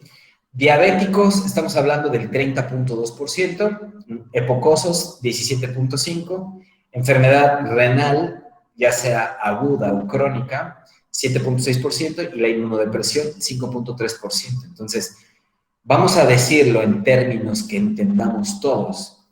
¿Quiénes se van a enfermar con mayor probabilidad en sintomatología moderada a grave? Las personas hipertensas y las personas obesas, así de fácil. De las personas que tienen COVID, ¿quiénes son los que mayor probabilidad tienen de morirse por esta enfermedad? Las personas que tengan enfermedad cardiovascular y diabetes, así de sencillo. O sea, porque creen que se han muerto una gran cantidad de personas en México. O sea, no es de a gratis. Mi tío, que les digo que es tal vez el único familiar directo, digo, porque conozco muchas personas que se han muerto por COVID, muchísimas. Pero la única persona familiar directa es este tío que les cuento, ¿bien? Él era diabético, ¿sí? Entonces, si ustedes, porque seguramente ya deben hasta estas alturas del partido conocer a alguna persona que haya fallecido por COVID, y si ustedes indagan cuáles han sido sus antecedentes, pues bueno, con alta probabilidad pudieron haber tenido una enfermedad cardiovascular o ser diabéticos, así de sencillo, ¿bien? Entonces, hay personas, por supuesto, que se mueren sin necesidad de que tengan esto, o alguna condición que tal vez nunca se descubrió, porque eso también es una realidad. Tuve un amigo, vive afortunadamente, pero más chico que yo, o sea, tiene actualmente tal vez unos 33 años, y hace un año estuvo internado casi 2 meses en el Instituto Nacional de Ciencias Médicas Salvador Subirán, en Ciudad de México, que lo único que él tenía era obesidad grado 1. ¿Sí? Era lo único, no se conocía con ninguna otra enfermedad. Bueno, estuvo intubado 3 semanas, ¿sí? Y se los puedo decir de una forma sincera, de milagro vivió, porque ahí se le asoció Legionella pneumofila y se le asoció también una infección fúngica que fue Aspergillus fumigatus, ¿ok? Entonces, bueno, él no sabía que tenía ninguna enfermedad, por eso hay que tener en cuenta estas condiciones. Yo recuerdo, ya nada más para hacer un paréntesis y continuar con las diapositivas, muchas veces yo también me dedico a dar dentro de la empresa algunas pláticas de salud. Y en una de esas que les pregunto, bueno, a ver, ¿quién de aquí de esta aula, éramos como, no sé, 40 personas, ¿quién de esta aula se considera sano, no? Y una persona que era muy, muy gordita me levanta la mano. Y dice, yo me considero sano, no me duele nada, no tengo ningún padecimiento, no tengo ninguna medicina. Y bueno, no fui grosero ni mucho menos, pero sí le expliqué y le dije, bueno, la condición del sobrepeso ya nos está hablando de una enfermedad que trae, pero por atrás de esa enfermedad, una gran consecuencia metabólica, cardiovascular, articular, hormonal, etcétera, ¿sí? Entonces, yo ni siquiera que me considero, entre comillas, sano, podría decirles, ay, chicos, miren, fíjense, yo soy prácticamente Superman, no me siento enfermo y soy totalmente sano, no. Así me sentía una vez y terminé en el hospital, ¿sale? Entonces, ¿queda claro estos dos conceptos, chicos? ¿Quiénes son los que se enferman de una cuestión moderada o grave? ¿Y quiénes son los que con mayor probabilidad se van a morir? ¿Se entendió? Sí, doctor. Sí, doctor. Muy bien. Tengo una duda. Una duda. Adelante, hay dos chicos, disculpen, no estoy viendo quién habla, pero adelante, son dos chicos que tienen dudas, es que díganme. Ay, ¿qué ¿qué tanto influye, por ejemplo, las enfermedades, o sea, con cuestión a que se desarrolle, por ejemplo, una ansiedad o una depresión durante el periodo de cuarentena en una Eso es persona? muy frecuente. Muchas personas tienen depresión post-COVID y muchas personas también, vaya, yo he conocido personas, recientemente hubo un caso, no sé si lo vieron, de una persona que se suicidó, a mí me lo contaron reciente, de una nota en donde un médico en Puebla se suicidó porque le dijeron que tenía COVID, se aventó del cuarto piso, ¿sí? Entonces, influye en el aspecto porque la ansiedad y la depresión no son cuestiones psicológicas, es una cuestión neuroquímica, ¿bien? Entonces existe un desbalance muy grande en cuestión de los neuroreceptores y de los estimuladores y la adrenalina, noradrenalina, dopamina y serotonina, que también influyen en que se pueda presentar una enfermedad o más grave o que incluso el estado de depresión o ansiedad pueda ser más prolongado o más difícil de controlar. O sea, también influye y eso es una realidad, ¿eh? Y no nada más en el periodo de incubación, sino también en el periodo de enfermedad, convalescencia y recuperación. ¿Bien? ¿Había otra duda? No sé si respondí, pero había otra duda, creo. Una pregunta. Yo tengo otra duda. Adelante, adelante. Ya hay dos más, así es que adelante, díganme. Yo primero. Sí, adelante, adelante. ¿Usted sabe si hay evidencia de que después de que te dé COVID quede algún daño cerebral o cardíaco? Sí, claro, hay muchísima evidencia. Tal vez hablemos de eso después, de cuáles son las complicaciones post-COVID. Hay muchísima información. Ahora, digo, si alguno de ustedes dice, ay, yo padecí COVID y ya tengo un coágulo en el cerebro, pues no es así, ¿no? O sea, la representación de complicaciones post-COVID tienen que ver con condiciones también que se hayan desarrollado con la enfermedad y la gravedad de la enfermedad y las condiciones previas a la enfermedad. O sea, estamos hablando, ejemplo, de una persona obesa, que es hipertensa, que toma incluso anticoagulantes orales y por supuesto le da COVID y la libra y no le pasó absolutamente nada, pues bueno, va a tener mayor probabilidad porque vamos a ver metabólicamente cuál es el concepto de por qué COVID se hace tan difícil para muchos pacientes, ¿sí? Pero sí hay muchísima información de qué pacientes y de en qué porcentaje inclusive se presentan esas complicaciones, ¿eh? Así es que seguramente lo tengo más adelante en una diapositiva, ¿eh? Muchas gracias, doctor. Sí, adelante, alguien más dijo, yo tengo otra duda. ¿Quién más? Doctor, disculpe. Yo estuve leyendo mucho en artículos ¿Sí? de que también una causa de mortalidad muy grande es la trombosis pulmonar. Me imagino que pues... Claro. Ahora, la trombosis pulmonar, o sea, una persona, bueno, vamos a explicar un poco qué pasa con la trombosis pulmonar. La trombosis pulmonar viene siendo una de las consecuencias más graves directas dentro del periodo de la enfermedad. O sea, es muy difícil que una persona con trombosis pulmonar previamente enferme ahora con COVID y bueno, esa sea una condicionante de muerte. Por supuesto va a ser una condicionante de muerte, ¿no? De mortalidad sobre todo. Entonces, la trombosis pulmonar, la TEP, se abrevia así, TEP, es de las principales causas directas graves que suceden en un paciente con enfermedad moderada grave.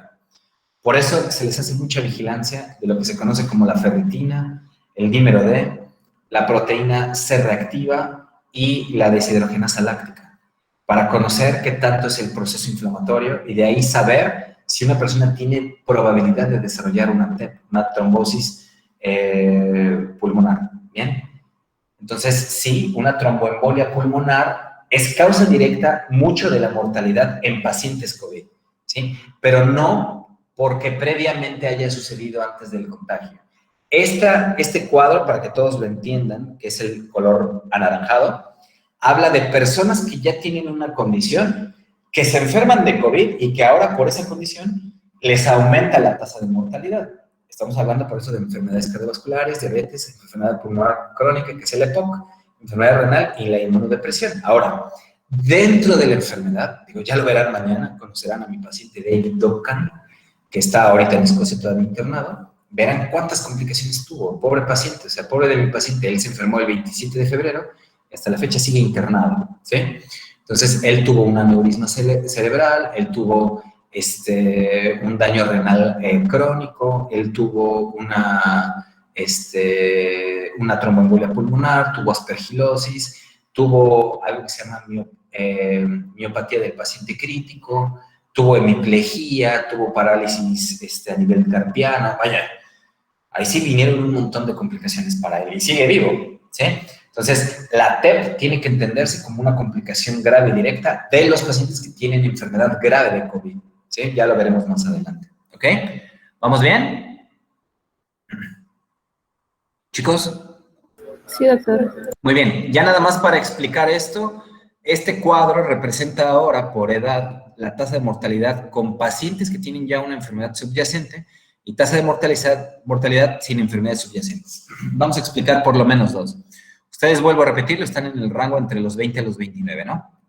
Entonces, supongamos que alguno de ustedes, en este momento, vamos a hablar que tenga algunas de estas cuatro, o que sea hipertenso, o que tenga algún grado de obesidad, no requiere que sea una obesidad mórbida, ¿eh?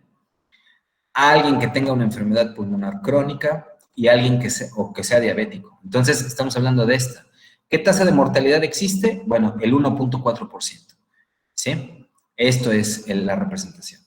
Ahora, si hablamos de que ustedes, en este rango de edad, no tienen ninguna de las enfermedades, sobre todo, que son consideradas como las más predominantes para padecer una enfermedad moderada o grave, bueno, entonces la tasa de mortalidad se reduce al 0.1%. Entonces, para que se den cuenta que existe mucha diferencia entre cualquier población para cualquier persona que padezca cualquier tipo de enfermedad. Por eso tenemos que ser muy precisos cuando nosotros también investigamos a un paciente. ¿Usted padece alguna enfermedad? No. Bueno, muchas personas, y se los digo de una forma sincera, no saben que son diabéticos en este momento. Muchas personas no saben que son hipertensos en este momento. Por eso vale mucho la pena explorar al paciente, así de sencillo. Porque yo ya le voy a dar un pronóstico a mi paciente. Bueno, usted, por favor, me va a mandar las saturaciones cada 8 horas. Usted me va a mandar la saturación, no sé, cada 6 horas o cada 4, no lo sé. ¿Sí? Nosotros ya tendremos que individualizar. Lo peor que pueden pensar en la enfermedad de SARS-CoV-2 es que existe un tratamiento genérico o que sea homologado para todos los pacientes. No es así. Todos son individualizados. Muy bien.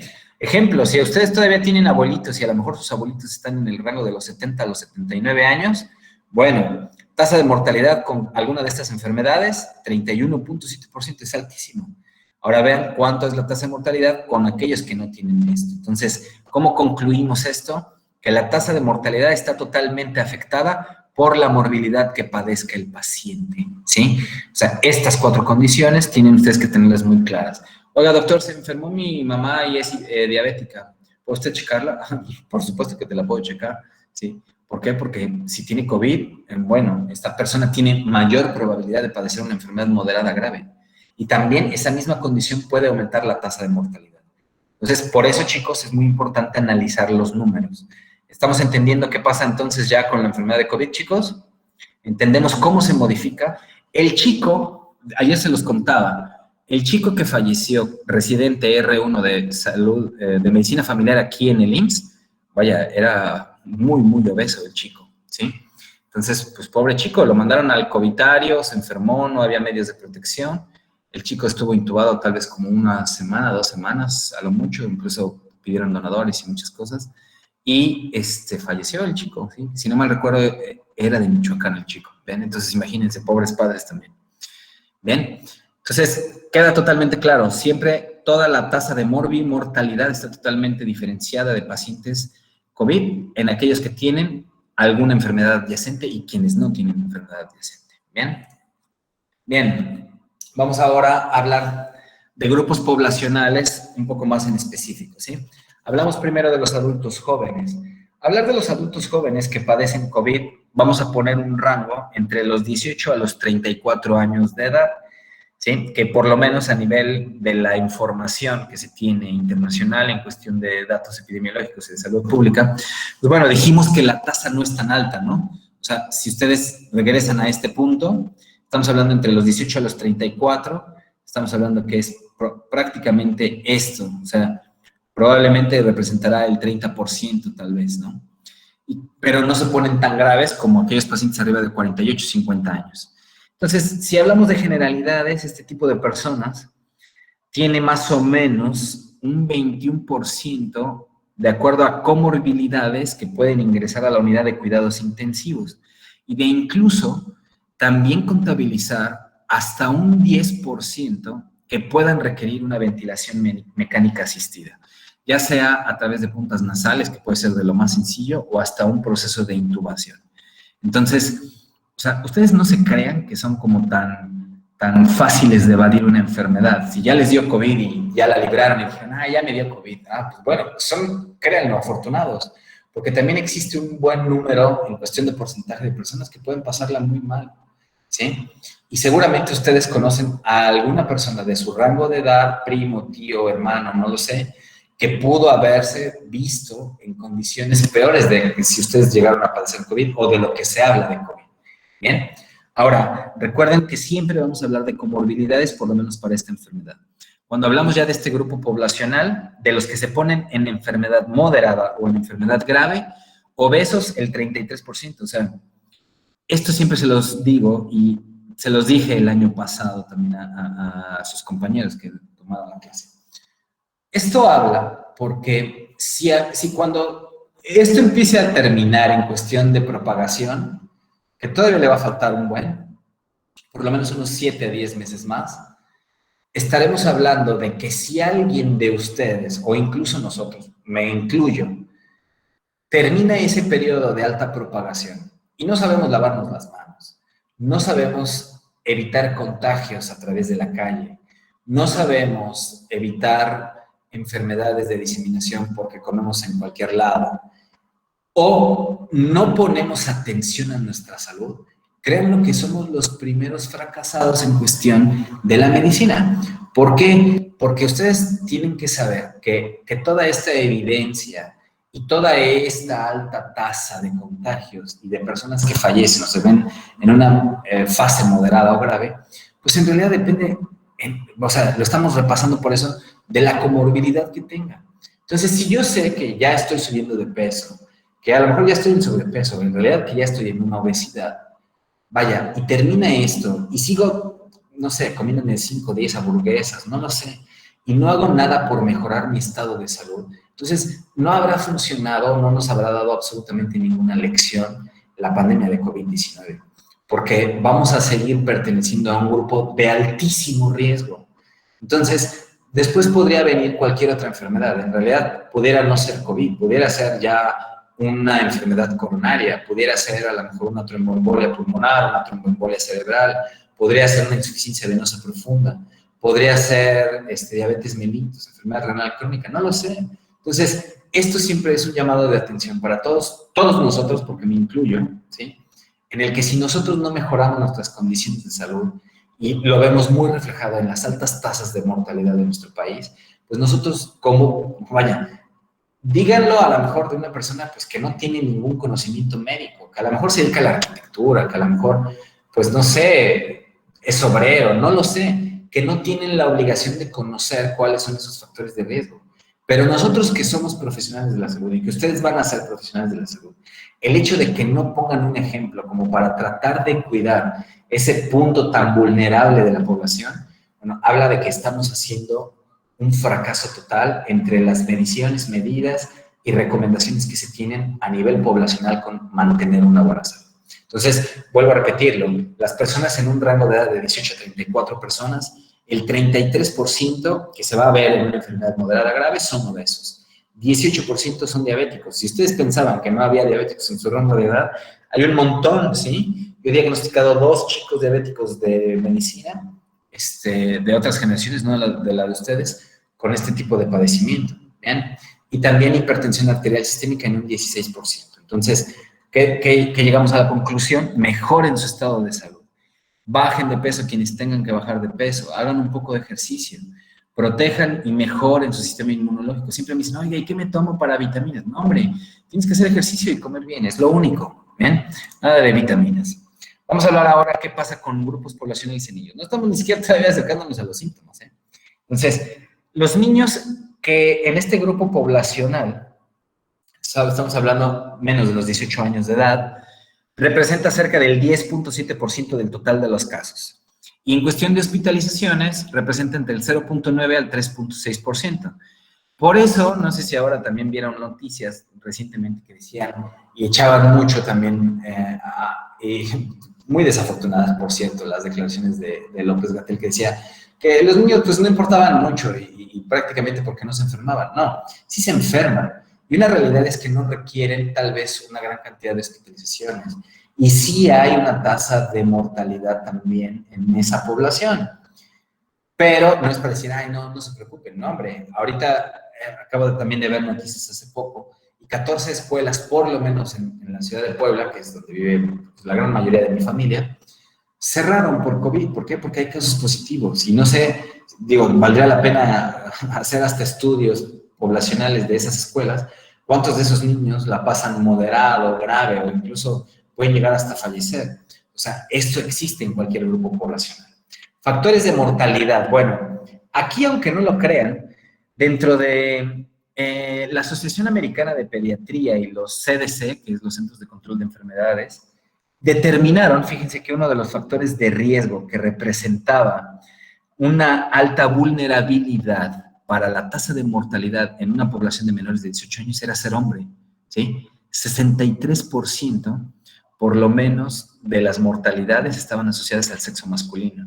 O sea, esto sí es significativo, porque estamos hablando de un porcentaje menor en el sexo femenino. Entonces, si ustedes lo quieren ver así, los varones menores de 18 años van a tener mayor probabilidad de que la enfermedad, o de que se contagien en un punto, y en segundo punto, en el que la vean hasta de moderada o grave la enfermedad, ¿sí?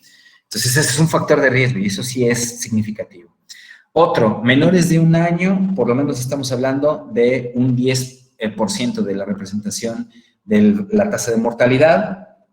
Estamos hablando entre 1 a 9 del 20%, y también la raza hispana un 45%, ¿sí? ¿Por qué? Porque, digo, ustedes no me van a dejar mentir. Si ustedes tienen sobrinos o hermanitos pequeños, sobre todo menores de 10 años, digo, incluso menores de 5, porque también eso existe, ¿cuántos no están bien gorditos? Digo, yo me incluyo entre esa población cuando era muy joven a esa edad.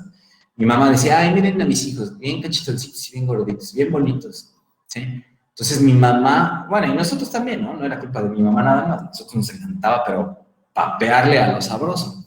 Entonces, yo se los puedo decir, digo, nunca se los voy a enseñar, por supuesto, pero tengo fotos de mi infancia y yo era un niño obeso, muy obeso, ¿sí? Ya después de los 14, 15 años, cuando ya viene como la edad en querer tal vez impresionar a las chicas y todo esto, pues bueno, ya hubo modificaciones, ¿no? Pero yo les puedo decir que era obeso y era muy obeso. Entonces, tenemos esa costumbre como hispanos, el comer mucho, el también entrarle a lo que sea, a la carnita, al pollo frito, a los sopes, a todo lo que ustedes quieran que tenga un alto contenido en carbohidratos y grasas. Entonces, los hispanos, por supuesto, padecen también mayor cantidad de enfermedades y mayor asociación con la tasa de mortalidad de COVID-19 en población menor de 18 años, ¿sí? Y pacientes que tengan condiciones subyacentes, hasta un 75%, por supuesto, se identificó el hecho de tener una tasa alta de mortalidad. Es decir, pacientes que sí pueden tener una asociación de una enfermedad crónica, de toda la tasa de mortalidad, 75% tenían una condición subyacente. O sea, no es fácil, y hay que decirlo, que un pequeñito fallezca por COVID. Debe existir también una asociación de comorbilidad. O sea, esta es una lección muy grande que estamos nosotros aprendiendo, por lo menos ahora en la clase. Una persona que se va a ver moderada grave es en realidad porque tiene una comorbilidad en un alto porcentaje. ¿Bien? Y lo que hay que cuidar en los niños, sobre todo menores de 5 años, y esto también es pregunta de examen y pregunta de la vida, es que ellos no desarrollan una tromboembolia pulmonar. Ahorita mencionábamos eso, ¿no? Es de las condiciones más graves y más frecuentes que suceden en los pacientes adultos, una TEP. Bueno, en los niños, lo que puede suceder, que es lo más grave, se llama síndrome inflamatorio multisistémico, que es prácticamente igual a lo que sucede con un síndrome de Kawasaki o enfermedad de Kawasaki. ¿Bien? Yo solamente en mi vida he visto 2 pacientes con enfermedad de Kawasaki y los vi cuando yo era interno. Y nunca se me va a olvidar esos pacientes de Kawasaki, porque pobrecitos chavitos, sí la pasan feo. ¿Bien? Entonces, ¿qué pasa ahora con las embarazadas? y los recién nacidos. Bueno, hasta un 55% de las pacientes son asintomáticas, ¿bien? O sea, hablamos tal vez hasta de un porcentaje un poquito mayor de la población general. Y, por supuesto, se identifican en mujeres embarazadas y también en recién nacidos. Entonces, esto inclusive se ha asociado hasta en un 2% de la pérdida del embarazo. O sea, si nosotros hablamos, bueno, ya ustedes ya después lo verán, no sé si, Andrés, estás aquí, ¿verdad? Andrés, ¿tú ya llevas gineco-obstetricia? No sé si Andrés, no me di cuenta, pero seguramente ya lo lleva o ya lo llevó, no lo sé. Pero cuando pasen a esa materia, les van a enseñar cuáles son las causas de pérdida del embarazo de acuerdo a los trimestres, primero, segundo y tercer trimestre. Entonces, bueno, ahora hay que también considerar a la enfermedad por SARS-CoV-2 como pérdida del embarazo hasta en un 2% de las pacientes, ¿sí? Y si ustedes creían que no se ponían graves, pues no es así. Hay un estudio, se los voy a escribir acá porque ese estudio me lo chuté toditito. Los voy a poner acá. Su micrófono no sirve. Bien. Lean se llama el COVID-19 Priority. Es un estudio, así lo buscan y así van a encontrar los resultados, ¿sí? Entonces, ahí hablaba ese estudio, el COVID-19 Priority o registro de resultados de coronavirus, con relación a las pacientes que se enfermaban de este virus y en el periodo del embarazo. Entonces, hasta un 16% requirió ingreso a la unidad de cuidados intensivos, hasta un 8% requiere ventilación mecánica asistida y también un 1% se muere. ¿Bien? Entonces, ¿qué hay que tener como de las grandes claves para las embarazadas? Que en este caso no hay una transmisión vertical u horizontal efectiva, ¿sí? ¿Qué significa eso? ¿Quién me explica? ¿Qué significa que no hay una transmisión vertical u horizontal? ¿Quién me dice, chicos?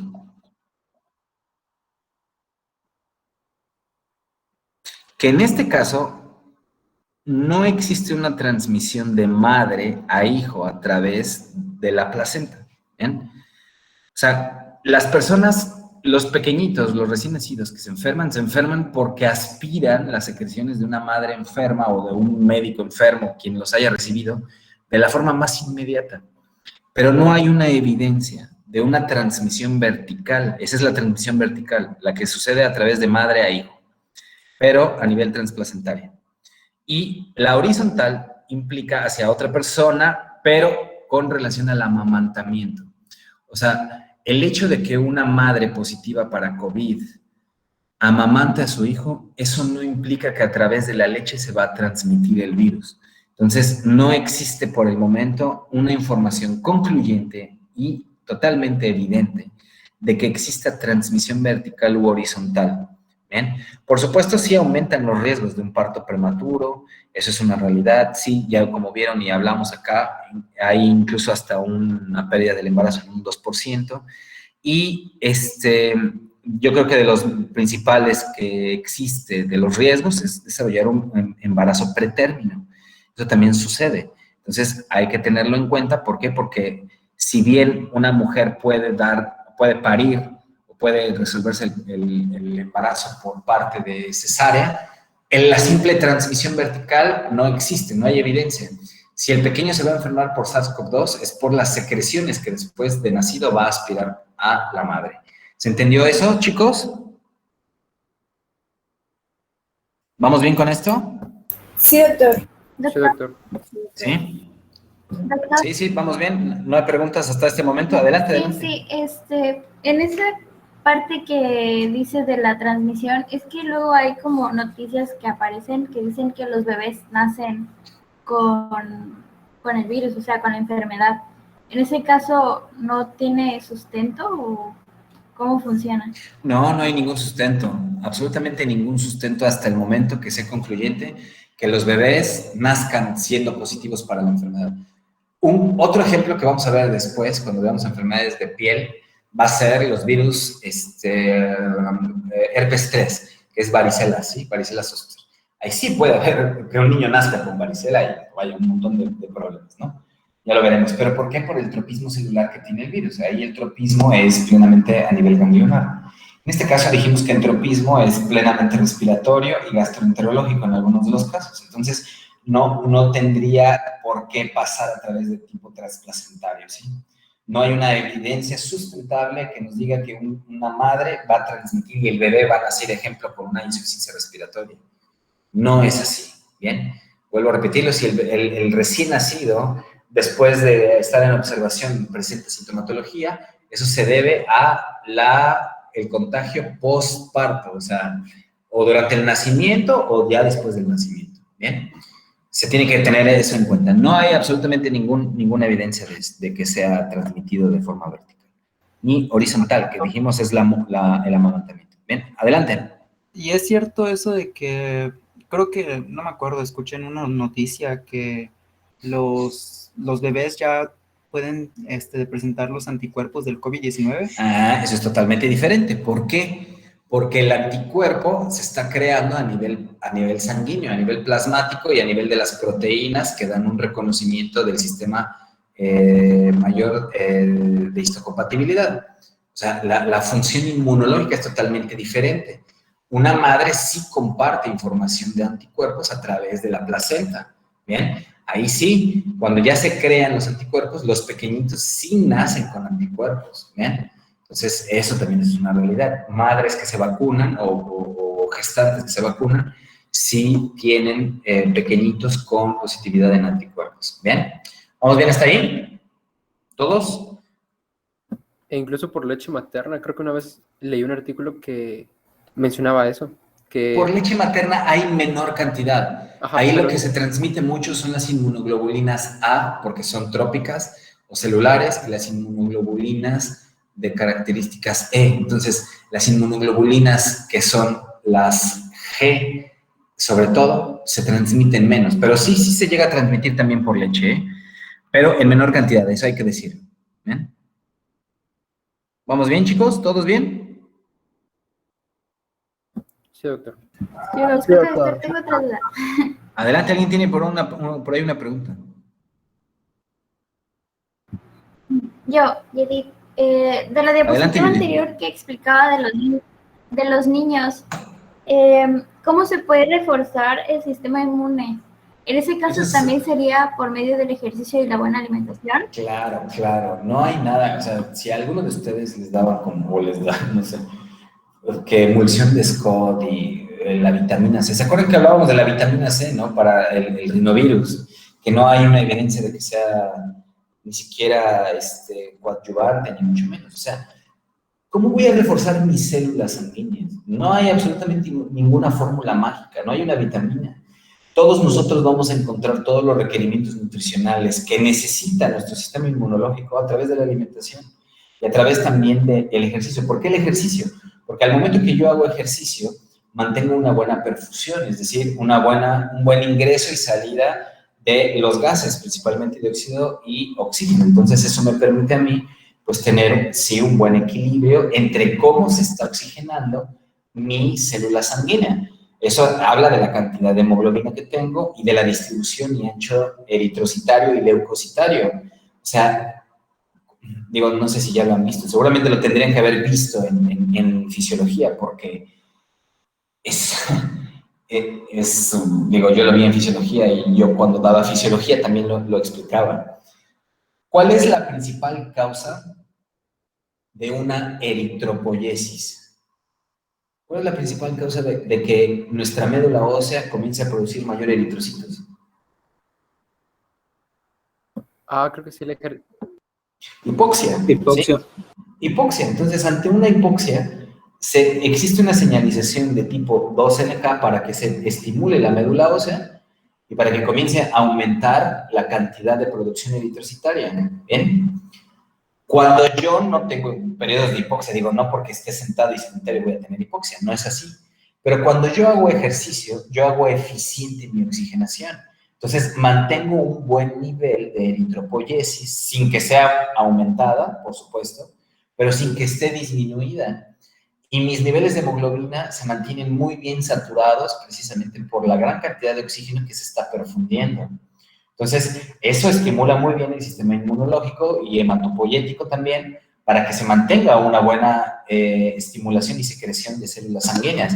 Estamos hablando de eritrocitos, plaquetas y leucocitos. Entonces, ¿cómo voy a estimular mi sistema inmunológico? Por supuesto. O sea, créanme, yo en contadas ocasiones de toda mi experiencia médica he dado vitaminas para algo, ¿eh? O sea, cuando alguien me dice, oiga, doctor, unas vitaminas, no, hombre, no les doy nada. Y se los digo de una forma sincera. Les digo, mire, usted va a gastar, no sé, 300 pesos, 400 pesos en unas vitaminas. Con eso se compra usted una muy buena dotación de frutas y verduras. Eso es lo que usted necesita. Porque si nosotros apoyamos mucho a los pacientes a comer bien, créanlo que eso es lo que les sirve. ¿Bien? Entonces, no hay nada que digamos a los pequeños, ay, denle el Aderogil y denle el Pulmicort. No, hombre, a mí me fastidia muchísimo que médicos den, ay, el Pulmicort y la vitamina y el Centrum y...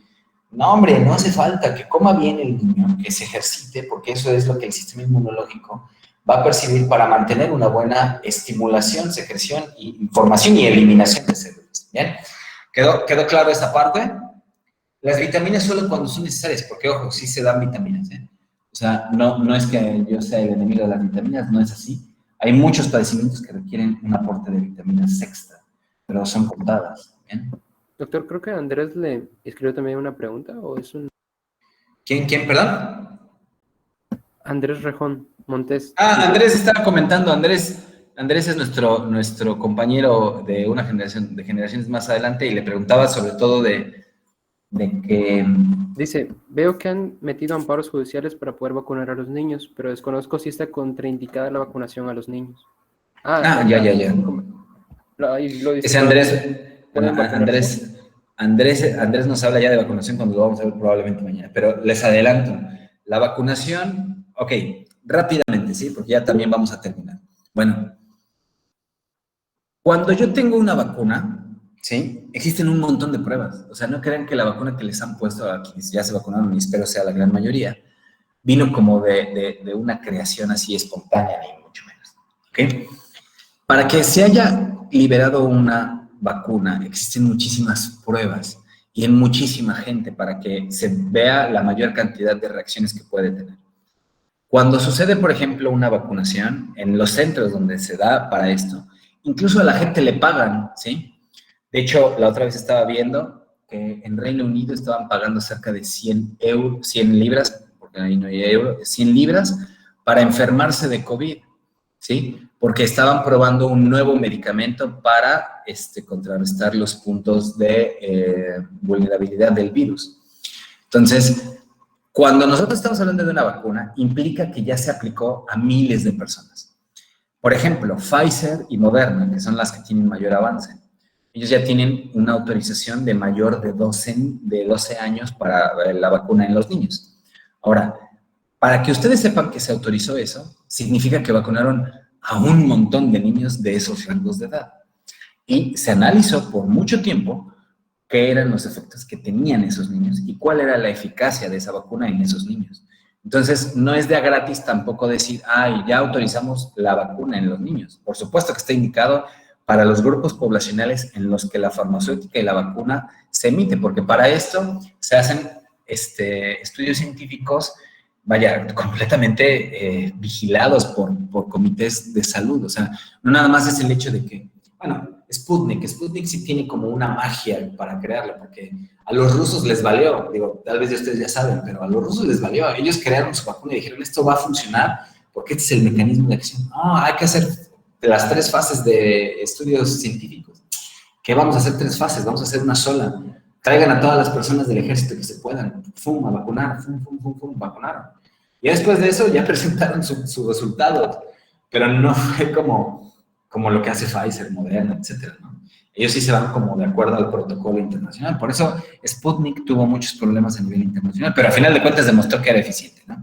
Entonces, la pregunta que hace Andrés, o sea, ¿existe indicación para los niños? Por supuesto, y ya hay amparos para que se vacunen. O sea, ¿cuál es lo difícil de un país como México? Pues que no hay vacunas, ¿no? O sea, y aparte tiene que ser Pfizer, ni modo que les pongan CanSino, Sputnik o Sinovac, porque esas ni siquiera tienen pruebas para menores de 18 años. Así es que tiene que ser Pfizer. ¿Bien?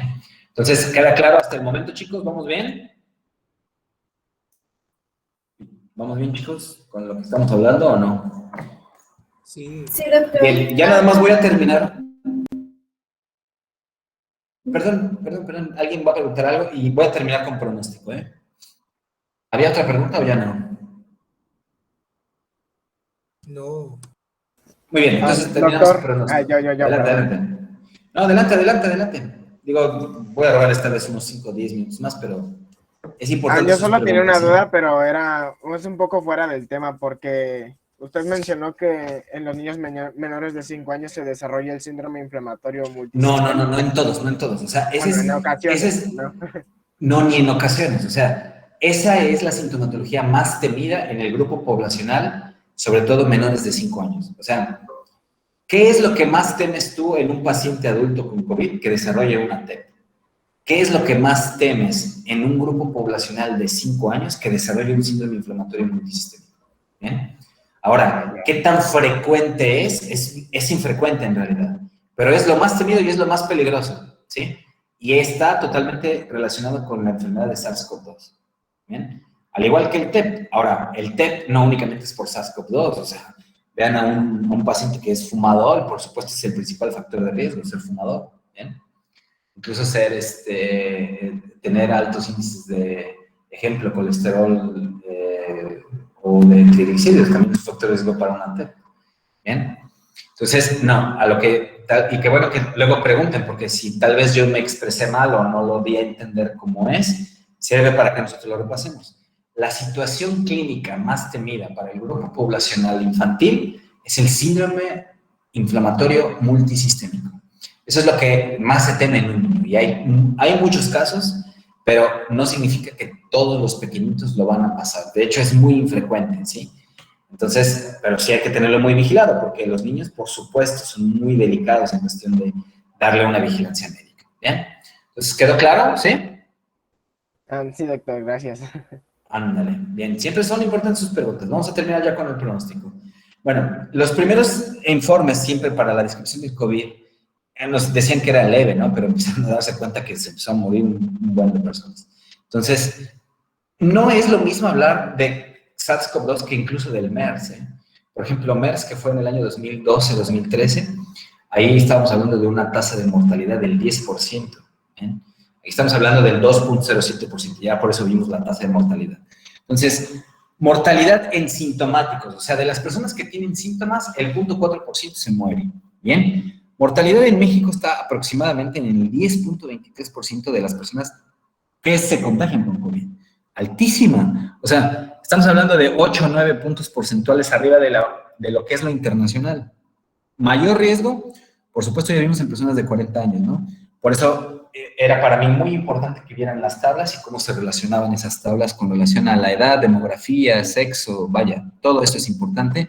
Y recuérdenlo, las comorbilidades, o sea, nunca voy a dejar de repetir, por lo menos en este tema, que todas o la gran mayoría de muertes que existen son debidas a morbilidades asociadas con el paciente previamente a su infección, ¿sí? Entonces, por eso se los digo, chicos, o sea, ustedes ya deben ser tratados casi como semiprofesionales de la salud. Vaya, ya esto lo vamos a ver mañana. Pero lo primeritito, chicos, que tienen ustedes que conocer es lo más frecuente que les van a preguntar a ustedes. O sea, ¿qué les pregunta uno de sus familiares? Oye, tú que ya estudias medicina, no seas malito, ¿qué me tomo? Bueno, sintomático, ¿no? Pero seguramente les van a preguntar, oye, ¿y qué tengo que hacer? ¿Me hago una prueba? Ya podrán ustedes decirle, pues mira, vamos a contar cuándo tuviste contacto con esta persona. ¿Tiene síntomas? ¿No tiene síntomas? Pues bueno, no vale la pena que te hagas por el momento una prueba. ¿Ven? Ahora, oye, tengo síntomas. Bueno, tú muy probablemente, y eso siempre se los digo a todos mis pacientes, tú eres contagioso de por lo menos 48 horas atrás. Por lo menos. Pero la mayor probabilidad es que haya sido contagioso desde hace 5 días. ¿Bien? 5 o 6 días, porque recuerden que es el 5.7, el famosísimo. Entonces, eso ya es fácil para ustedes. Ya saben quiénes son las personas que más se tienen que cuidar, quiénes incluso son las personas que más se tienen que vacunar. Y si ustedes todavía tienen familiares que no se vacunan, o ustedes no se vacunan, no creen en las vacunas, créanlo, Y después vamos a ver la comparación de tasas de personas vacunadas y no vacunadas. Pero una realidad es que la vacunación funciona. Y ustedes, se los digo de una forma sincera, tendrían que ser también de los promotores para la vacunación en toda la población. ¿Bien? Entonces, chicos, ¿dudas o preguntas?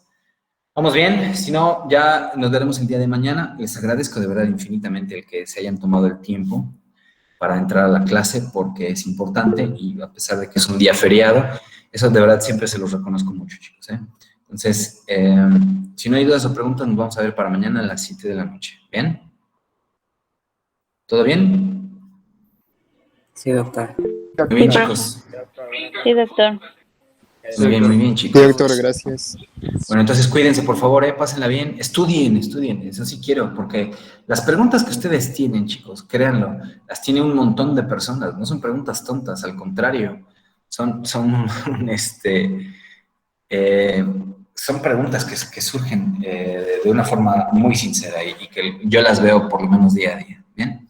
Entonces, chicos, cuídense, por favor, nos vemos mañana y estudien, por favor, estudien. Nos vemos mañana, bye. Adiós a todos. Doctor. Bye. Buenas noches a todos, bye.